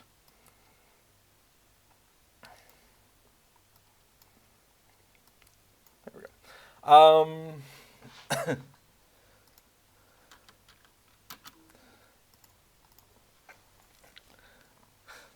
Lord Zach, OMG, you're cooking 999. Yeah, I've got a lot of Umbari vegetables to process. So I'm processing them into smoked vegetable stock. I was farming them on a different character. Just it's something to do while doing other things. You can be watching YouTube videos or Netflix or the actual television, or watching the cats fight or something, and just like plant and harvest and plant and harvest.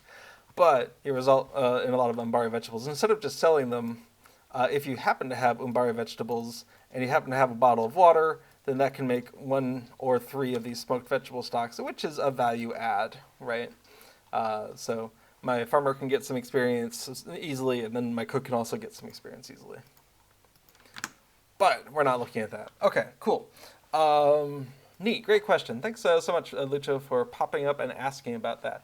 And anyone else who is like, oh no, my question's not about plugins, don't worry. If it's vaguely about Lord of the Rings Online, it's on topic. Agartha says about Bjornings, in blue line you have Recuperate, and you can cast Hearten while in bear form. Nice. Oh, Agartha says, by the way, even free-to-play has access to 2 trait lines. That's awesome. For some reason I had in my head, and maybe this was true once upon a time, that only one of them is available. But I think they keep improving what the free-to-play experience is, so neat. Lucha says, sounds great. Really liking the Bjorning so far, with Champ as your second favorite. Nice. Sounds like you're liking that melee action. Little Redhead optimistically says, so does this mean you're making us some new food? No, I'm making roasted vegetables. Yeah. And then I sell it for a profit. I need fish and crab legs and goat shanks in order to make Umbari food. You can't just farm your way into good food at the Umbar level. I'm hearing disappointment in the background. Oh, and cool. Okay, so let's continue on. It's good to take a little break from time to time. So we have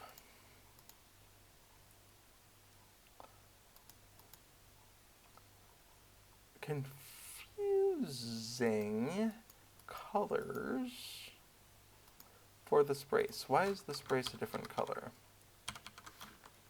Because Russian, the end brace was at the end of the Russian line. Well, this is why we have IntelliSense. Fantastic. So, now, I think I will just be consistent for right now. I don't like that being there. I do not. So my default way to do this would be new line, untabbed, and then bring. Yes, I will do that.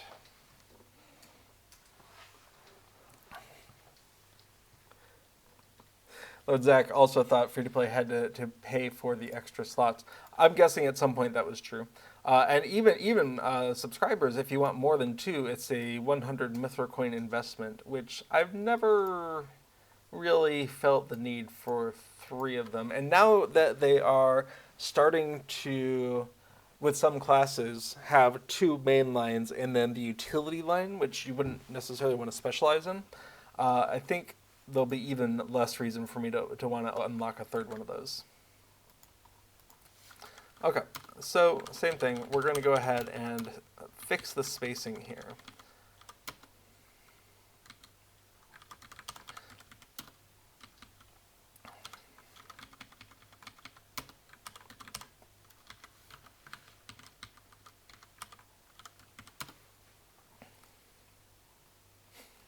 Lord Zach, you can't specialize in utility. Fair point. You do have to specialize in something to have access to utility. But most of what I meant was, like, I could specialize as a minstrel red line and then only spend in yellow, but I don't think that would make an optimized experience. Okay. Russian, the audience. Okay, I actually remember that some of these changes are coming for German, so we're gonna let that. We're gonna sort that out here in a moment.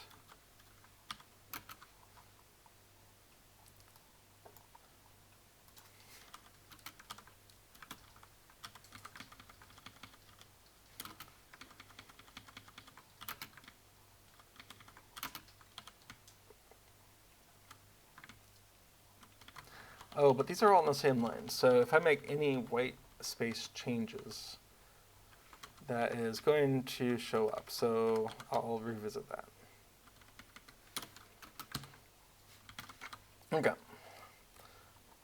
Looking for more Russian.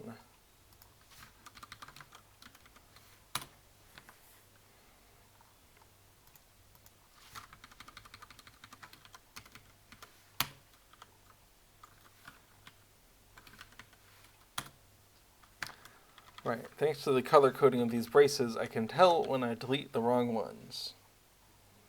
Epic Uger says, nah, if you're before, you can specialize in utility. Oh, I mean, fair enough.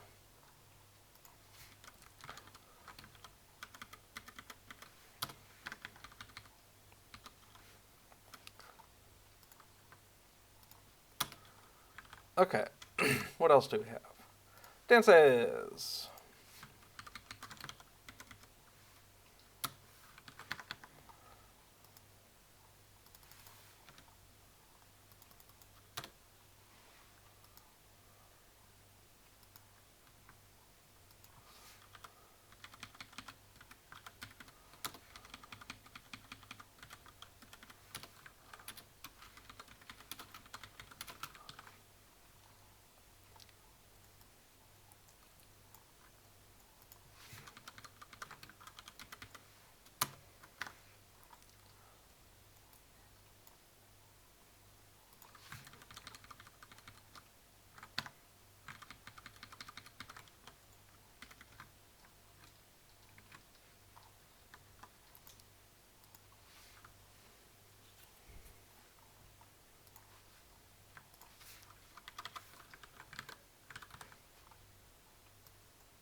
Winchador says, for professions, I went with Forester, Prospector, and Scholar to gather everything I find. Yeah, I did the same thing on Laurelin here for my main character. For the same reason, I just want to be able to make everything and find. But if you ever decide to perhaps have a second character, you can use a lot of those things that you're picking up to help push them forward in their crafting abilities. So all the copper and light hides that you pick up early in the game, you can pass those off, and someone else could be metal working or making weapons or that kind of thing. That's something I'll do a lot, is I'll get all these materials and like, well, it's a shame to put them to waste, so I'll make a second character to use them.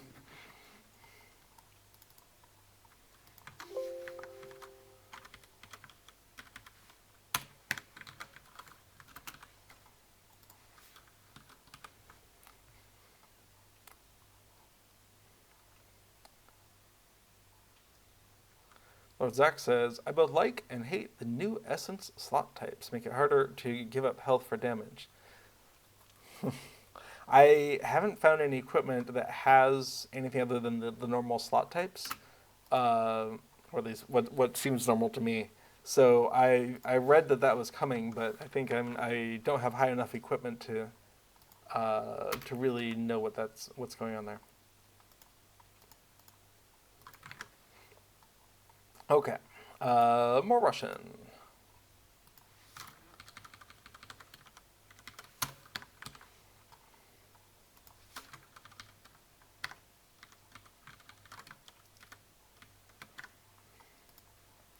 Why does that say quest channel when it is very obviously not a quest channel?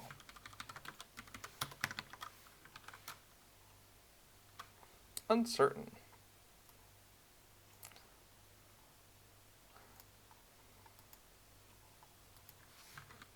Yeah, you can tell which ones I added and which ones were already there by how nicely they're formatted.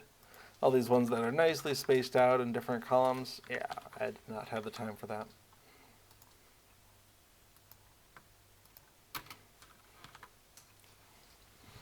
Lord Zach says, you basically have one slot for main stat, agility might int, one slot for vitality or spirit, and one slot for whatever else. Crit, attack, physical, dodge, etc. Okay. Interesting. Neat. Yeah, okay. Yeah, I can see how that's a little bit harder to just say, let's give up balance than just toss a bunch of whatever into this. Over on Treebeard, I've actually been having the problem where it appears like my stats are maxed out. My tactical mastery says 200%, and it doesn't go up if I add more things to it. So I assume there's a cap in there where it can't go any higher. Or my critical is sitting at, let's say, 30%, and it won't go any higher when I throw critical rating at it. And I assume that's because my equipment is good enough where I'm starting to hit some maximums on those. But the level cap's about to go up, so I also assume that my numbers are about to start dropping when I level up and my equipment doesn't change.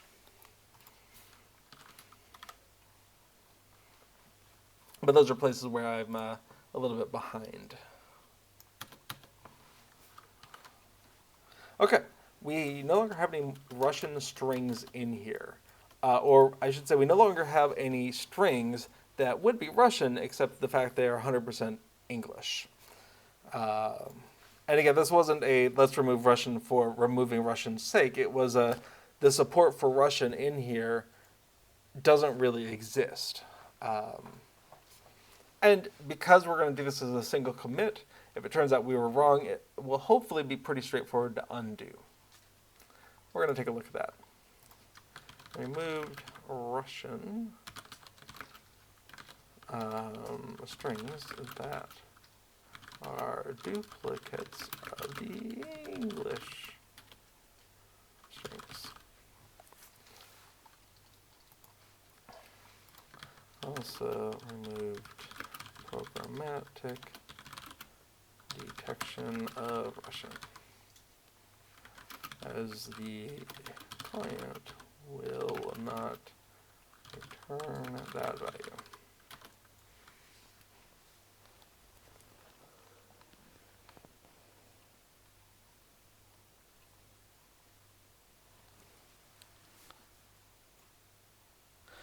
Lord Zach says, you know what's sad code-wise before? We set a server in Germany, and we have evaluate code that now expects semicolon instead of comma, so we had to do a mass replace. What language is that in?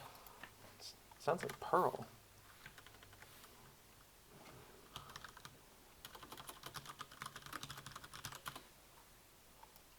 Or is it SQL?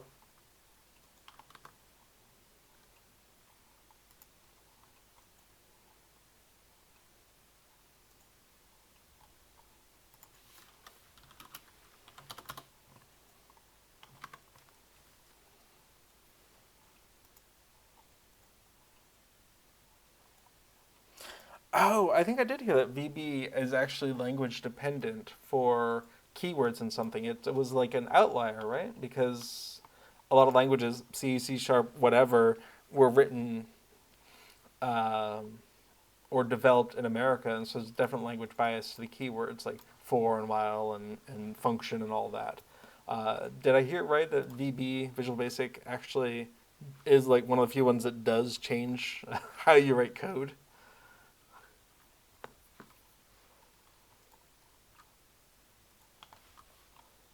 Or at least can do? VB uses your computer's list separator. That's fantastic. See, they just tell them their computers are misconfigured.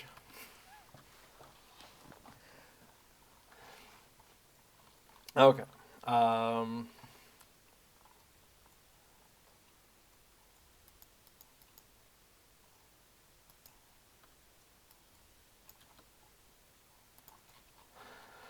All right, so there's a mixture of removing Russian and adding in German stuff. So we're going to go ahead and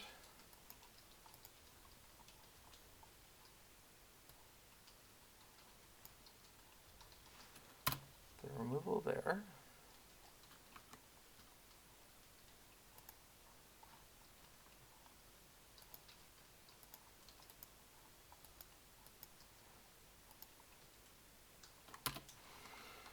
I knew it was a mistake doing them at the same time. Hang on a sec. Sometimes it's hard to do the piecemeal stuff, and so it can just be a little bit simpler.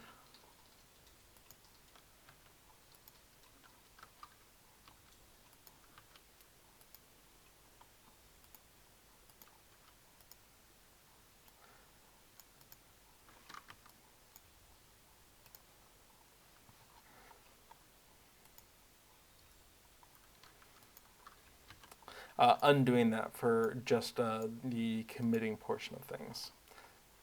So I'm going to do that for just a minute, just fool it into thinking we're not actually doing what we're doing.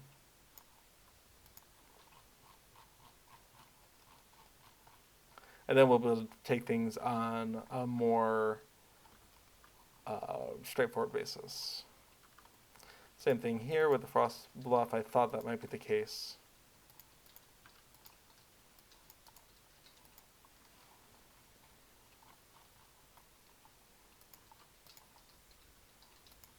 Really?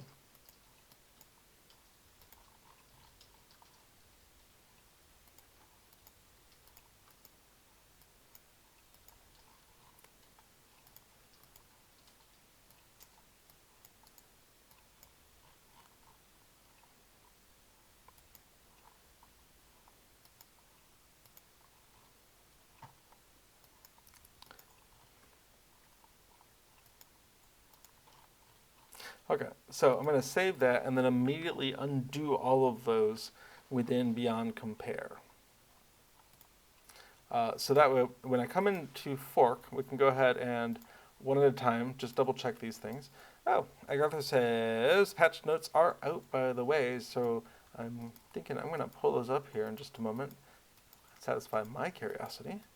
But let's go ahead and get these staged first.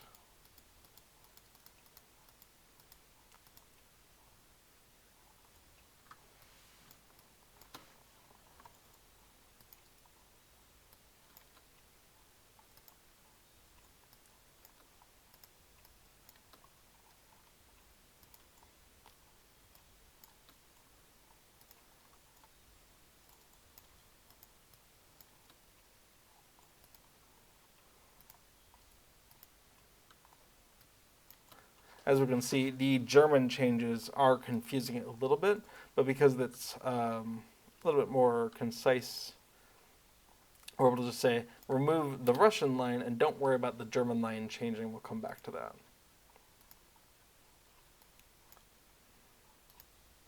Russian.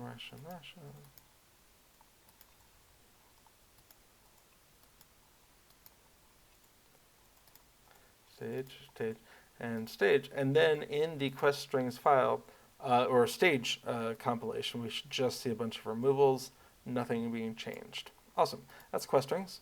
We're going to come on in. We can see that removed Russian there.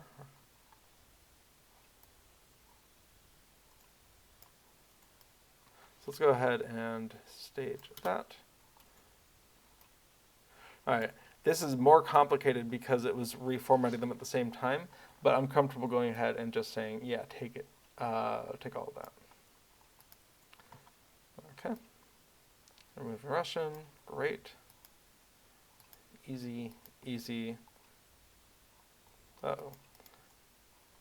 Oh, nuts. I'd interpreted that as a double click.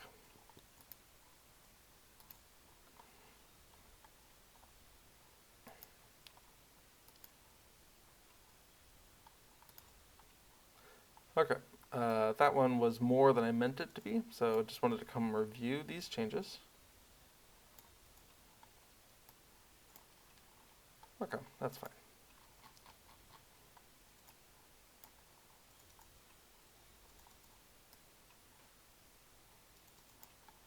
Okay, that looks good.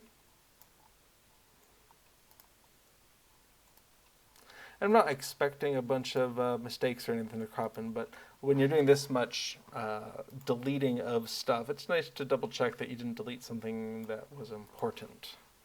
Okay, so that's the strings, that's the quest strings, that's, we'll go ahead and add that. Cool, and then remember to come back in and save those undos that you did. So you can come back in and see your quest strings file as expected. So I'm going to pause on that because I have a curiosity about the patch notes, which I'm not expecting to be very exciting. Okay, here are the release notes released on tomorrow. Special note, more questing at the Hunter's Expedition Camp. All right. I haven't been to the Hunter's Expedition Camp yet. Missions have come to Umbar Barhabel. Make your way to the Bloody Eagle Tavern in the city of Umbar. Isn't it the city of Umbar Barhabel? To complete 10 new missions from Umbar mission givers Malthak and Deshra. Okay. Missions award allegiance tokens for both the Order of the Eagle and the Ledger Keepers, as well as modest gifts of Uri to level up your preferred allegiance. Neat. King's Gondor, City of Umbar, Ledger Keepers, Order of the Eagles, and Delving Quartermasters have been added to the Tavern of the Eagle. Sounds like we should definitely learn where that is. Added the Tome of the Tuttle Dune Lurker Cosmetic Pet. What? Nice. Added more Cosmetic Pet. Travel skills to the Bloody Eagle Tavern in Umbar, barterable from Order of the Eagle and the Ledger Keepers Allegiance Quartermasters. Fantastic. Love me some travel skills. Hey, Hyos, if you're watching, there's going to be another update to Travel Window. Delvings are now supported in 9 of the 10 new missions. The mission The Ill-Fated Cave does not support it, as it is not combat focused. Yeah, I expect that's a similar reason why a bunch of continuing adventures of Bilbo Baggins are not going to get delvings. Like, imagine doing a level 12 delving on the one where you just hide from the goblins. Success! Lord Zach, when you say Bloody Eagle, it sounds like you're cursing. Yeah. I could see that. But because I'm not British, I'm not. Delver rewards have been updated and now will award most of their usual loot at level 150. So I think, Egg Arthur, you were mentioning that it is not doing that at this time. So starting tomorrow it should. But at this time, only uncommon gear may be found in high-tier delving rewards, rare and comparable, and other rare rewards will be found in delving chest in concert with the upcoming raid release. I will take uncommon gear. It'll be fine. Yuletide Hobbit gifts have returned. Fancy. Bonus Yule gifts. Cosmetic pets and housing decorations. This is a regular event. Oh, nice. Okay. This is one for Rosenbloom. Dwarf candles have been removed from Hobbit gifts, but can be found available for barter during Yule, Spring, Farmers Fair, and Harvestmath festivals. I'm going to copy that off for later reference.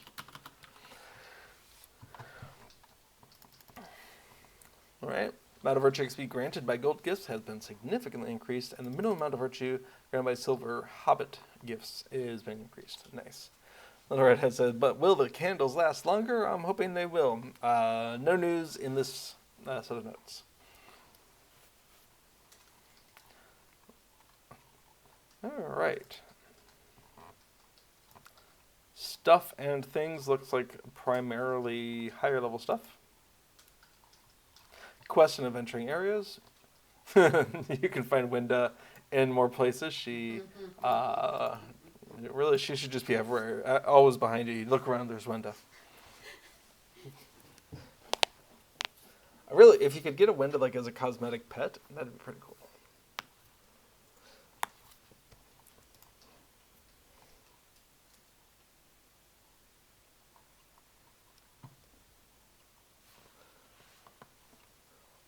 Lots of little fixes, it looks like. I don't think we need to go through them all one by one, but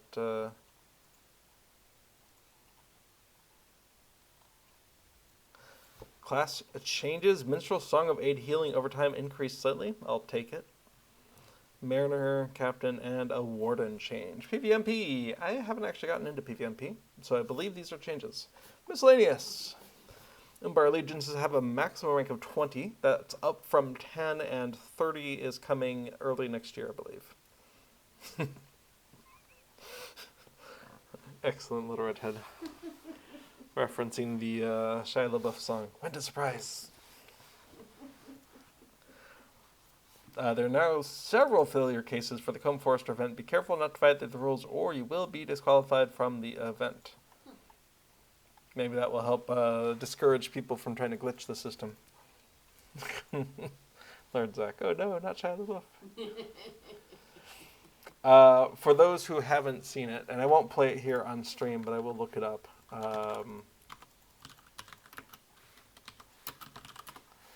The Shia LaBeouf song by Rob Cantor is fantastic.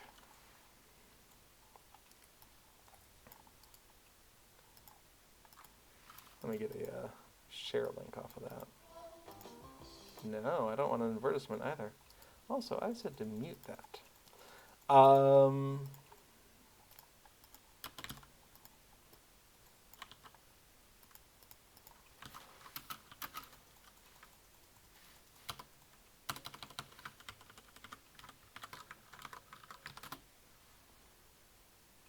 Fantastic. Okay. If you haven't seen it, yeah, give it a watch sometime. The ways in which it escalates the drama of the song is very impressive. Okay. Enchanted Vessel, Cosmetic Pet, Homesteads. Oh, nice. Littleby and Littleby homesteads have been added to the Wells of Langflood map. I thought that was a little strange.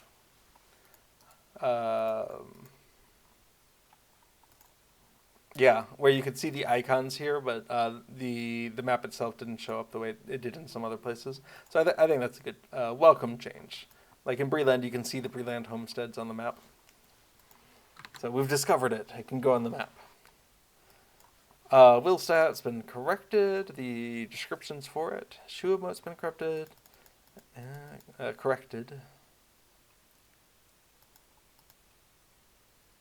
Neat. Well, there's a lot more coming in the 38.1 release than I would have expected, and a lot of it sounds pretty fun.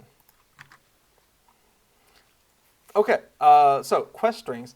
That was the removing of the Russian, and we went ahead and did that as a single commit, so that we can undo it more easily if necessary, and even though there'll probably be a lot of merge conflicts if we try to do it, we'll at least have a sense of what was removed so it can be put back easily. That being said, this whole all the languages in a single file thing, I'm not a huge fan of that compared to a English file, a French file, a German file, where you just have a map options equals whatever, and the decision on which one of the values to use is made with which file do you load. And once you've loaded the file, you just have, map orientation directions equals northeast, southwest. Instead of having these nested tables in here. So I'm definitely moving away from using the nested things, but in plugins that I'm modifying that already use it extensively,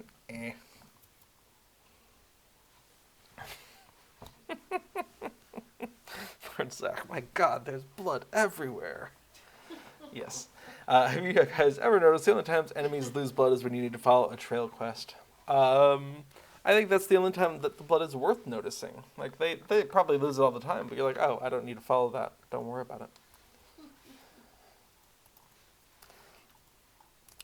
But, I mean, follow-up question, is there anything to suggest that blood in Lord of the Rings is red?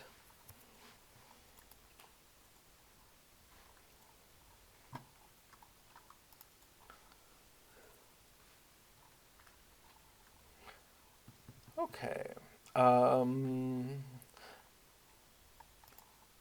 The German changes that we've already started doing, I think are going to get added to. So let's go ahead and just take these. Initial German item name changes. No, I'll just say German item name changes for these. So boots, boots, boots, boots. These are emote changes, so we'll come back to those. Frostbluff, Frostbluff, Frostbluff. Oh, and Door Club of Unimaginable Power. Great. So that's all the item name changes that we did. The German emote changes. We're going to go ahead and take those. Yes, yes, yes, yes, yes, yes, yes, and yes. And German error text changes. We'll take those as well. Awesome. So we're a little caught up. Now we can go back to incorporating the changes from, I keep forgetting his name, Mandraval. Mandraval did these changes that we are drawing from. In fact, there needs to be like a README or something. So version 2.0 point. Oh, this is going into 203, isn't it? Language. Added in numerous German translations from Mandraval.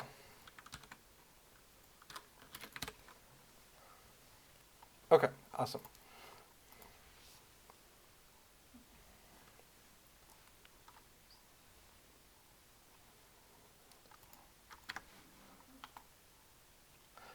Okay, so the two cats are now interacting on the footstool next to me until they decide that they're done sniffing each other. Let the clock countdown begin.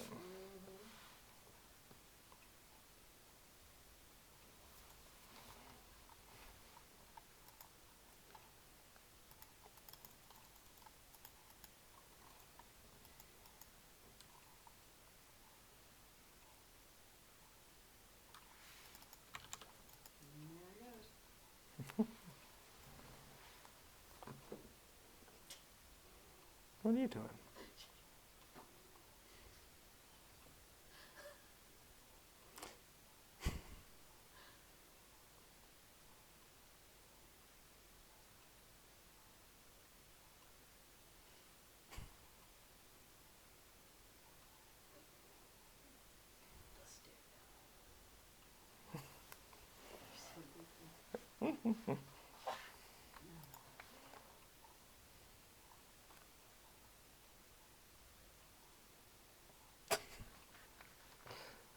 You don't like it when he does that to you. Why are you doing it to him?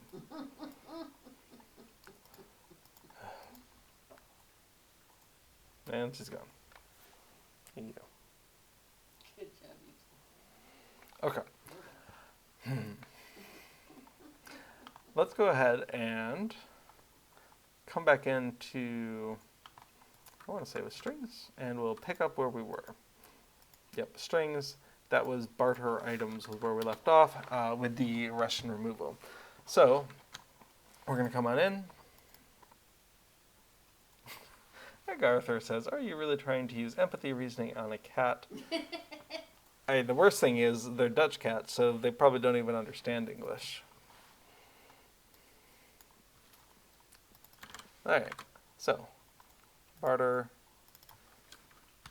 tausch. barter items,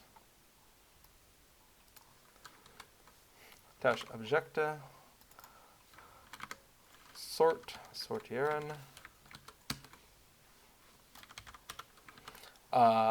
quick guide.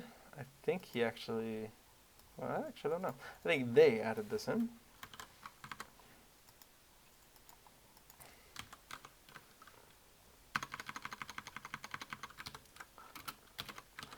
Okay. Command in to the next one. Alt.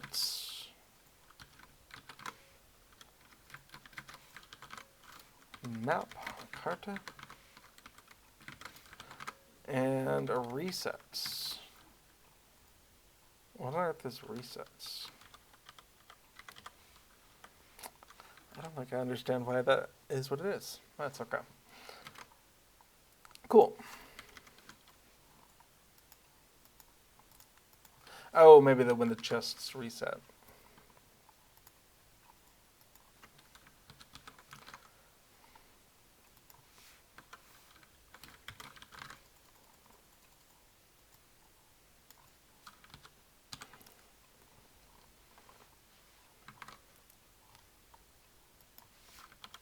All right, Yule's audience.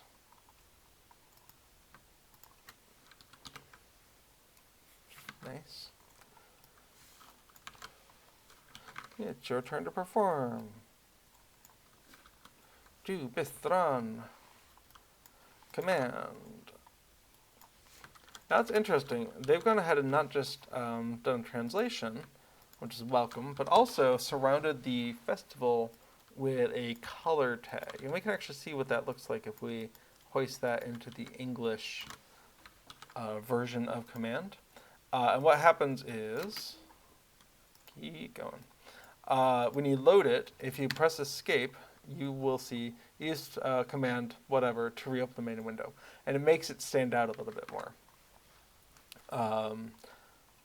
Okay, cyan, right, green and blue. I think that's fine. I think it's a welcome change, because what it was is this. Let's come on in, unload, reload, and escape. Use command festival, but it all just blends together, right? I think that's a fine change. In fact, I'm going to pass it on through to the French version as well. Welcome change. Okay, and then we just continue evaluating each of those changes, bring it on in. So, the audience, we have das Publikum.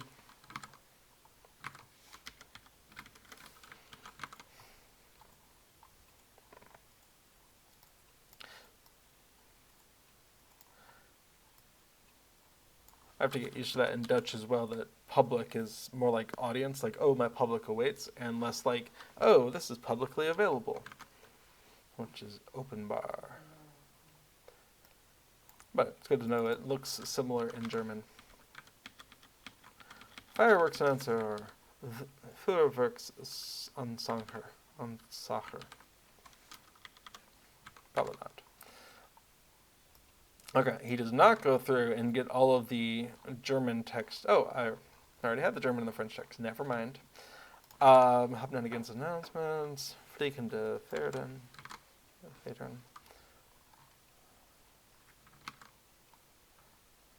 Okay, convert.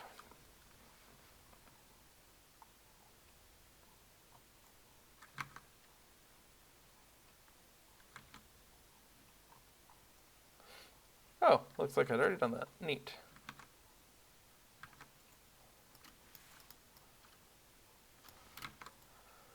He's got a dash there, and I'm wondering if that seems correct.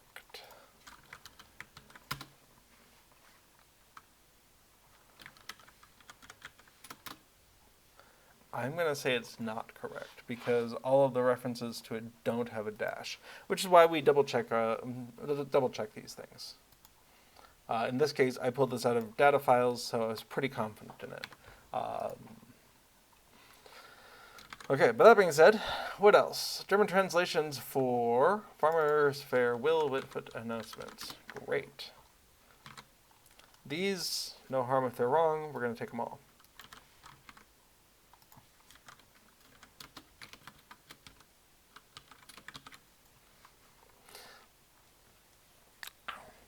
Now notice that the code for what they equal doesn't need to change. These are all just numerical indexes. So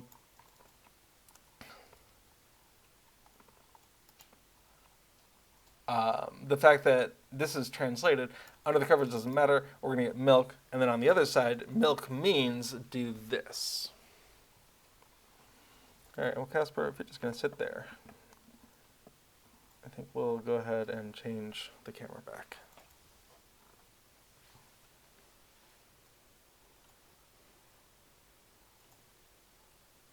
Yeah, I thought you were going to have a tussle. Okay. He is just sitting and looking cute. Okay. German translations for Bounder's Rounds. Now, hopefully, they got a chance to test these and make sure they work fine.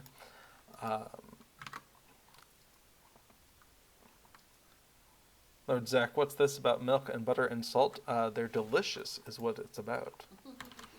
They're things that you can feed the mayor during one of the quests where the mayor samples foods at the table in Hobbiton Bywater, and some of them just need something extra, like milk or salt or wine, butter, water. That might be all of it.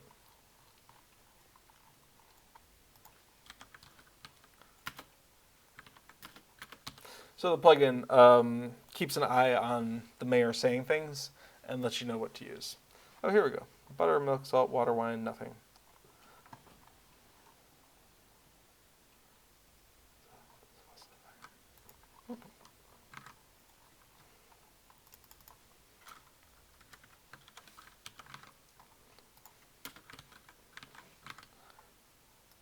Okay, so we'll make sure we get these.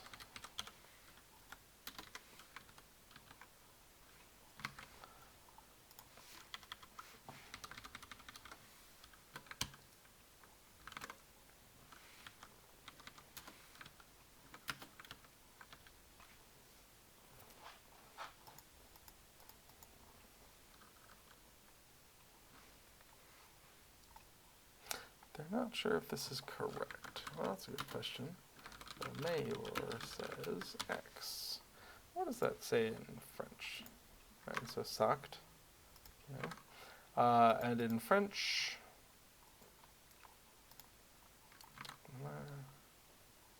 dit. Well, that certainly seems plausible. And they may have done the same thing I did, which is go to Google Translate or go to their high school knowledge of French or whatever and say, okay, this seems plausible. But it's always nice to get those strings directly from the game, if possible. So we'll say it needs a verification. However, we're going to go ahead and have these other ones. And the thing is, that is being used in chat logger. And so we're going to see that being fixed. In fact, if we come into chat logger, we can see it like this.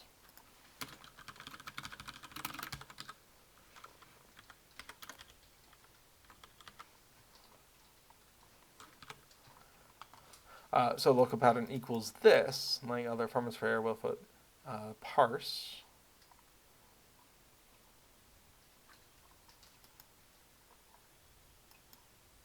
Oh, that's so funny. Oh, Mojak says, I don't think I've ever done that mayor quest. I like that quest because you can do it while you're doing other things, especially with the, and this was a new feature I added to Festival Buddy for basically this quest, was the background capability, where it's like, even if the Festival Buddy window is closed or I'm focused on another quest, keep paying attention to the mayor in the background. So I can be satisfying a nosy request or a shopping list or something like that, and it'll still say, oh, the mayor wants something, the mayor wants butter, as you're running past. And you can just pause, grab the butter, throw it at the mayor, and keep going. And so it's one of those quests where you can complete it while you're completing other quests, and Festival Buddy makes it a lot easier. Uh-oh. I just looked at the clock, and we are well past 2 hours here. Lord Zach says milk doesn't work with spices. Someone should tell LOTRO. I was just watching a video recently, and depending on the source of the spiciness, for instance, capsaicin. Capsaicin will bind to receptors in a way that milk will help wash it away. But there's some spiciness that comes from some sources that milk won't wash away that way, that you just have to suffer through it. So I'm trying to remember what informational video this was. It might have been a SciShow video, just a... Okay. Hang on. I'm going to see if I can find it in 30 seconds or less.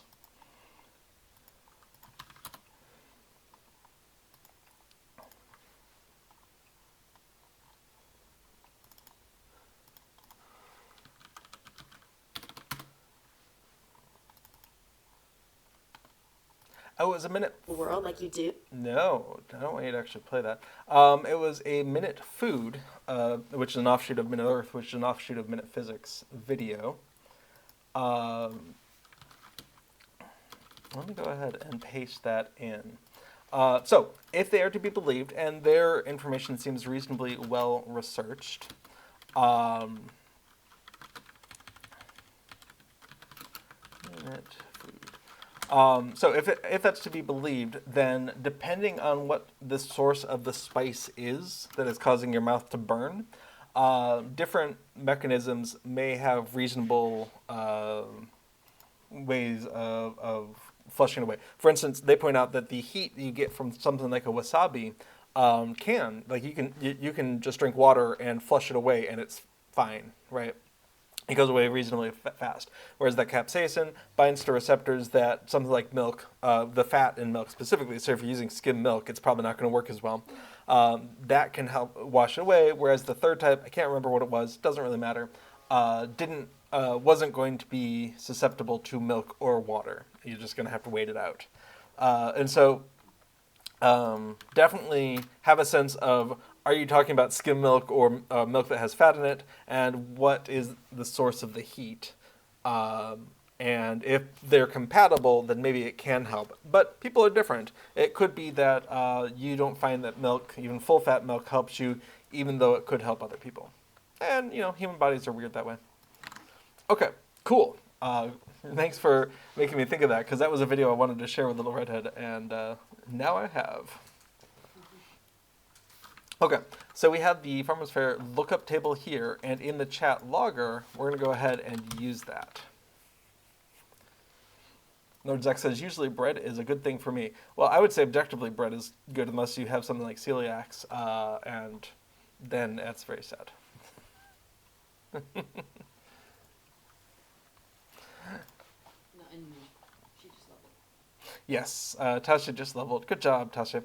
Now, that is a side effect of all this processing, is that it's not unreasonable amounts of experience for someone who never has to leave her hobbit hole. Okay. So that was the chat logger for Fat Mare. Cool, that actually fixes that. Okay, coming back into the strings lookup. Dances. Well, this is a big one. Let's go ahead and...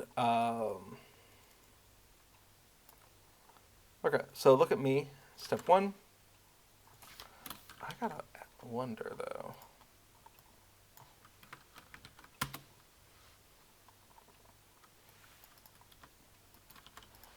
Just curious. Okay, the answer is no. Cool. I do not already have that. All right, so look at me and dance step one. So all of these being on one line, I'm not a big fan of. It definitely saves vertical space, but it makes finding the thing that you're looking to change more complicated. They have the desire to go ahead and have these nice little vertical alignment issues that break as soon as you start making changes. So I'm not sure it's actually worth the vertical fix. But on the other hand, I wouldn't have these all in the same file anyway nowadays. I think there's a better solution. So yeah, putting these all in their own lines is just, it's not pursuing the solution that I actually want it to be on, so I'm not going to worry about it. But it just keeps coming to mind.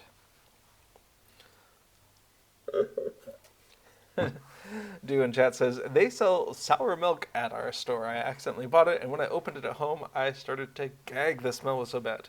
Yeah, if you're not expecting that, goodness. Sour cream is a normal part of American and Dutch, as it turns out, cuisine experiences. I don't think I've experienced a use for sour milk.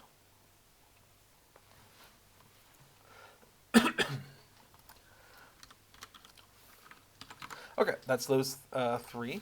Then we go ahead and get these new ones, which are awesome.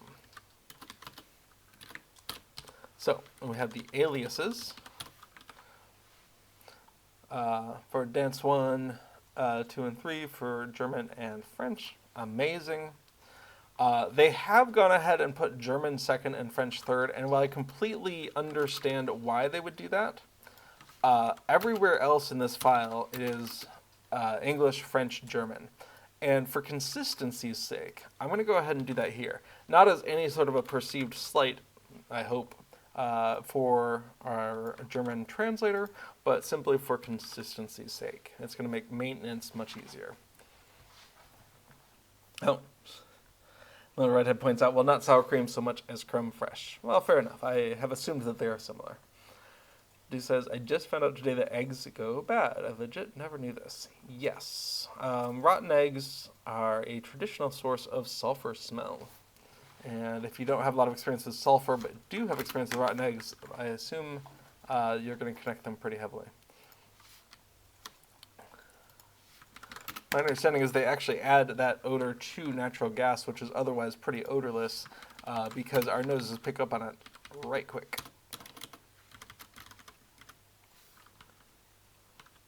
Okay. I'm going to go ahead and fix the white space here a little bit on these brand new lines. Zach says here, there's a date on the egg itself. I don't know if they bother doing that on the eggs in the Netherlands, but the carton will have a best used by date. And like anything organic, the clock is ticking on some compounds. And thus there's something like a freezing or a canning process involved. Okay, so we have the dance instructor Hobbit. Do I like all the things that were added here? Dance 1 alias, dance 2, dance 3, instructor Hobbit, elf, dwarf, men. I think I would say man instead of men, if the rest of these are singular.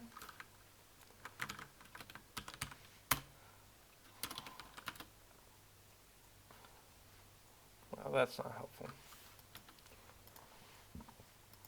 Yeah, we're going to say man instead of men. And see how they've gone through the trouble of doing the spacing here.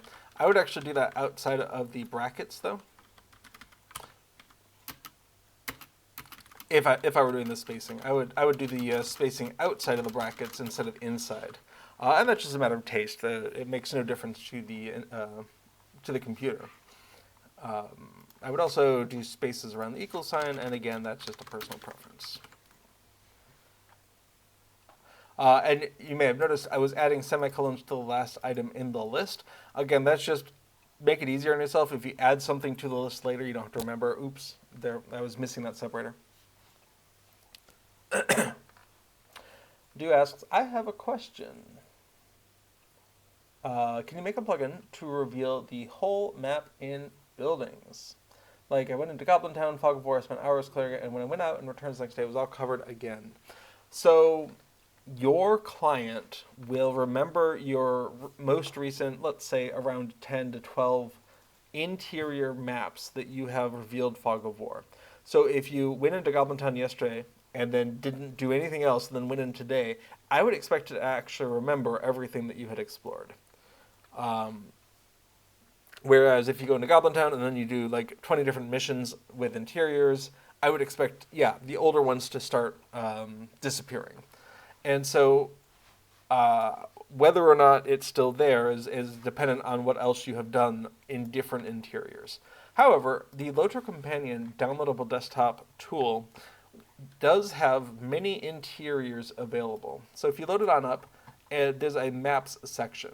It has resource maps. So if you ever wonder, for instance, where do I go to get more resources of whatever? Let's say Scholar at the Anorian level.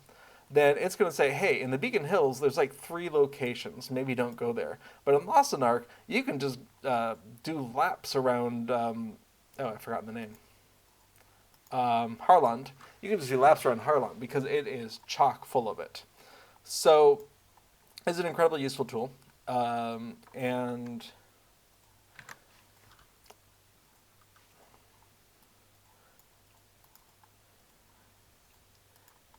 in the dtracker help files over at lifebeyondtheshire.com, there is an import D completion from LOTRO Companion. So if you haven't already downloaded and installed LOTRO Companion, you can find it from a link to, here. But I'll just go ahead and say LOTRO Companion. I'll go ahead and put that there. Do says, can you show us? Hang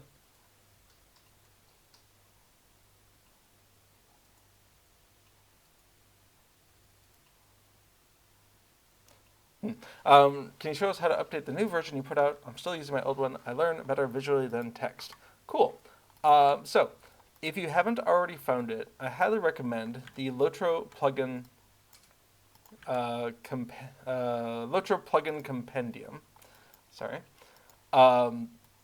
This is a downloadable program, and it is linked to in Moobot has put a link to LOTRO interface there, the LOTRO plugin compendium. This is not mandatory. You can do it anything this does manually, but it does make things a lot easier. So for instance, if I wanted to add a new plugin, let's say Titan Bar, I just find it in the list, I click add, and it's done. Or if I wanted to add in Waypoint, I click it and I say add, and it's done. So this is if the plugin is in the system, and unfortunately some plugins aren't, and some patches aren't supported right now. But if the plugin is in the system, then you'll find it. Once it's in the system, if there's an update available, by which it means if the version you have is not the same as the version on LOTRO interface, then it'll show up in yellow. You just click the check, you say update, and the new version will be downloaded and put in place.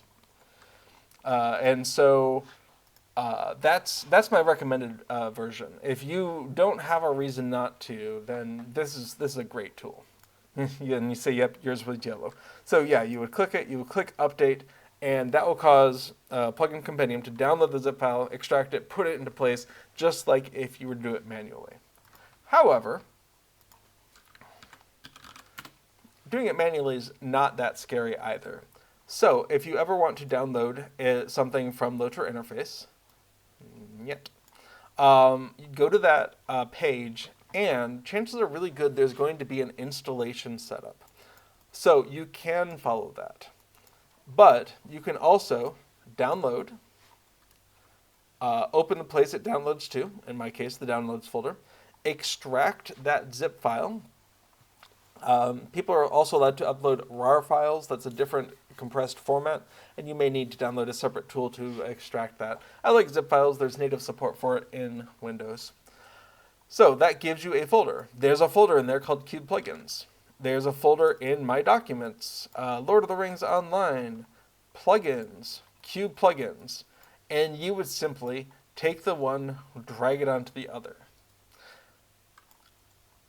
Your operating system will pop up a dialog saying, hey, you'll overwrite some files. Do you want to do that? Cool. Yes, you do, because you want the newer files. I'm not going to do that right now because I don't want to delete any files that are in work right now. But that's the basic mechanism, is you get your files.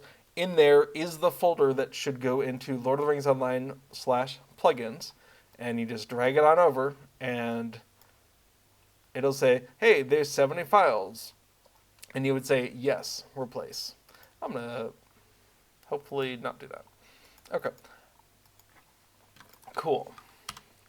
So doing it manually, it doesn't need to feel like a big deal. If you're not used to doing it, it can feel like a thing.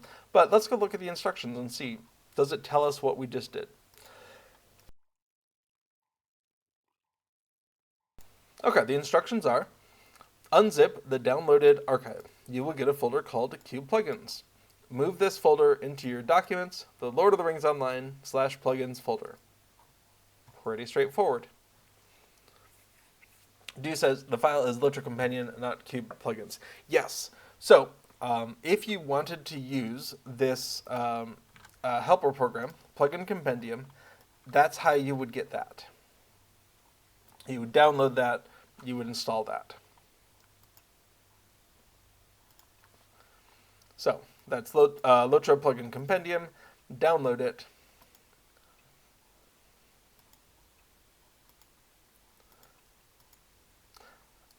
And once it's extracted,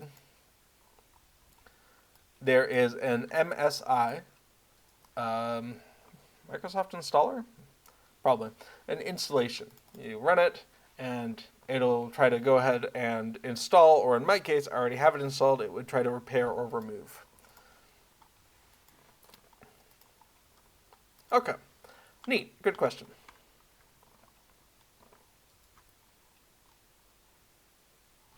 So, back to the maps part of things.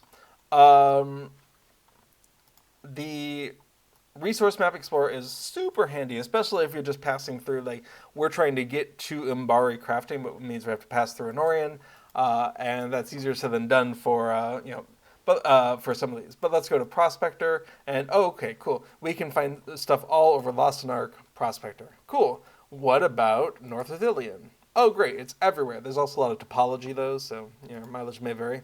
I actually found Pelennor Fields to be just fine for this. Just like do laps around Pelennor Field, but stick close to the wall if you are also doing Scholar, because your Forester stuff is everywhere, your Prospector stuff is everywhere, but your Scholar stuff not so much. So I found just running along the wall, picking up anything that I could pick up, especially backpacks, once you get to the Anorian level, maybe even before, the things in the backpacks you find on the ground are just more crafting materials. Just have at it.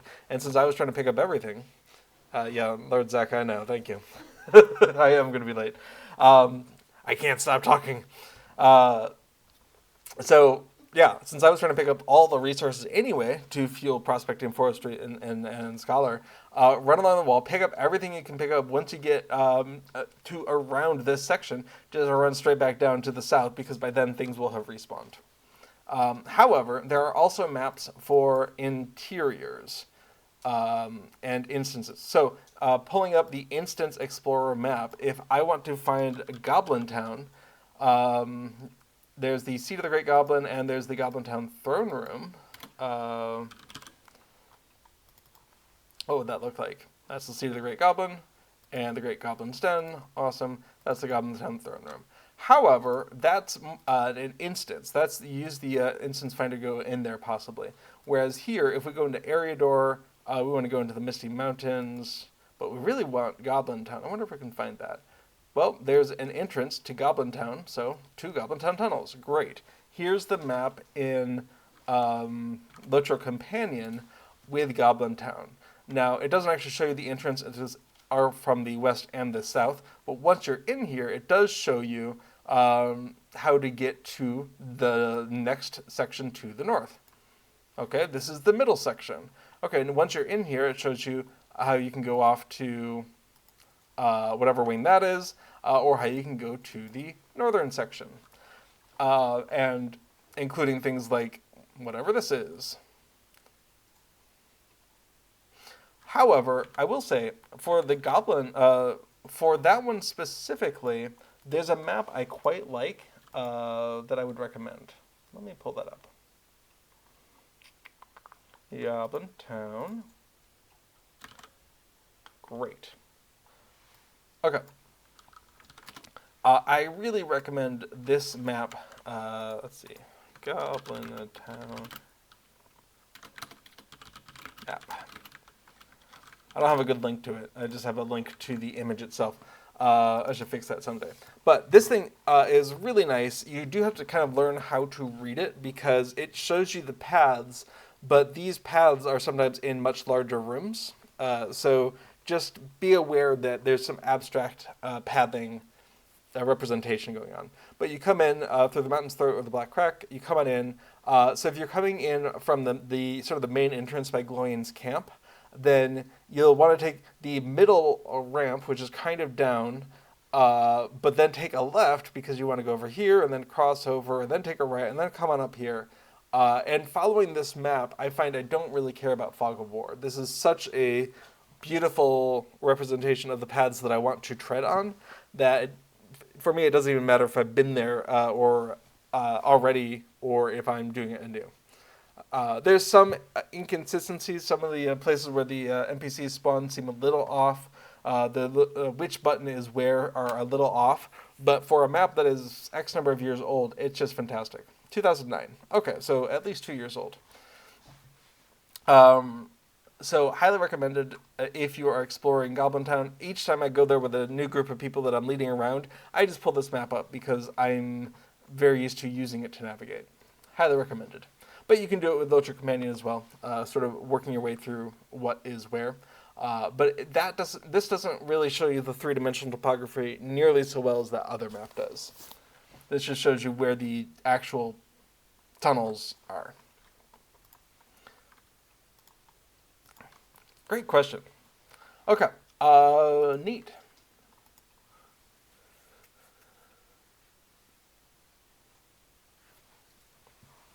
Dude says, I downloaded the new deed tracker version from the site and extracted the files. But you see there are exe files. I'm not sure I understand what you are seeing. Let's go to the LOTRO interface site. When I press download on the deed tracker page, I get something called deed tracker v3.1.3.zip. When I extract that, I get a folder called Cube Plugins. And in that, I get a deedtracker.plugin and .plugin compendium and a folder. And in that, I get a bunch of different Lua files and other folders and stuff. So it sounds like you are seeing something different than what I am seeing. Maybe give a look on that. And if we can't figure it out here, you can message me over on Discord as well. And we'll see if we can't sort out what's up with that. All right, let's see. Can I finish in a reasonable amount of time? Okay, we just did the dancing stuff. What else is left in this file? All right. These are the names of quests. So, Dances with Elves is Elbentanze.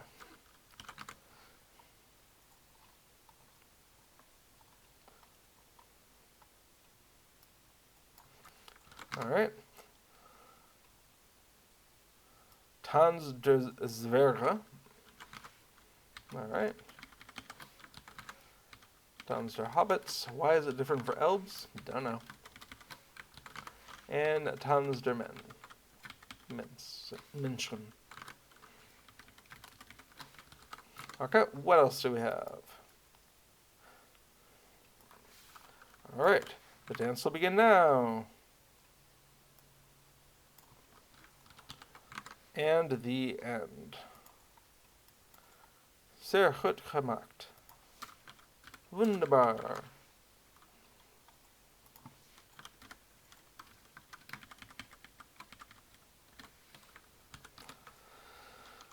Alright, that's how it knows that it has ended. Failed.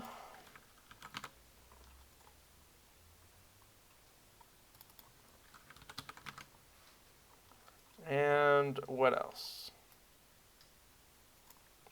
Too much festival. Okay. Now,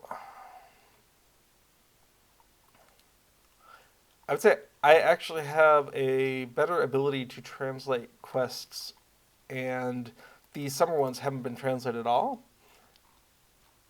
So I'm going to go ahead and say to do pick up translations here. And now's a good time as any to go ahead and bring this to a close. So if you've got any last minute questions, comments, concerns, let's go ahead and get them into chat. I'll go ahead and look and see what we have there. Deuce says, oh, I thought they were supposed to be EXE. You had the same thing, the 2 white papers, all good. Okay, so it sounds like you are seeing dtracker.plugin. And when you see this white paper over here, this is a generic icon because your computer doesn't know what program it should use to open something called .plugin. And if you're on Windows, a reasonably recent version of it, if you do open it, it's going to say, how do you want to open it? Look for an app in the store, or if you click more apps, you can select something from your list of programs. So if I say, oh, always open it with Sublime Text, we can see, oh, okay, now there's the icon of the program it's going to open with. We can do the same thing with plugin compendium. Go ahead and assign Sublime Text. Always use it. Great. Now both of them have the Sublime Text icon. It's the same one as the program uses. And it's just a quick little shortcut to remind you what program is going to be used to launch this file. EXE files have a way of packaging their own icon within them. So installers might have an icon. But if you don't have that, if I just say test.exe, you just get a generic program icon. Cool. Fun questions. Okay. Well, that's going to be it for today. If I can get a release out before Yule, I will, because I'm sure there's going to be more changes to come, but I'd love, especially for dance instructors and these Yule translations and whatnot, to get out there. So I'm going to make a point to try to get that done tomorrow. We'll see if life cooperates.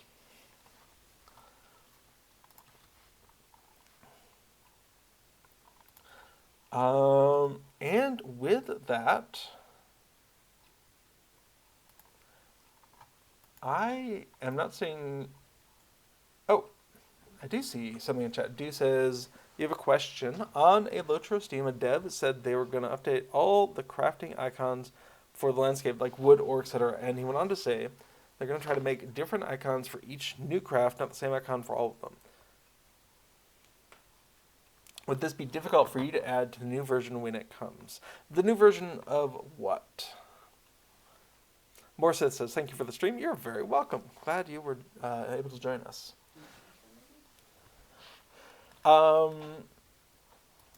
If you're talking about one of the plugins that I am nominally in charge of, like Festival Buddy or Deed Tracker, I'm not actually sure Deed Tracker uses those icons at all. However, for the LOTRO Companion, which, though a delightful and wonderful piece of software, is not something that I have put together. Let me load that back up. Let's see.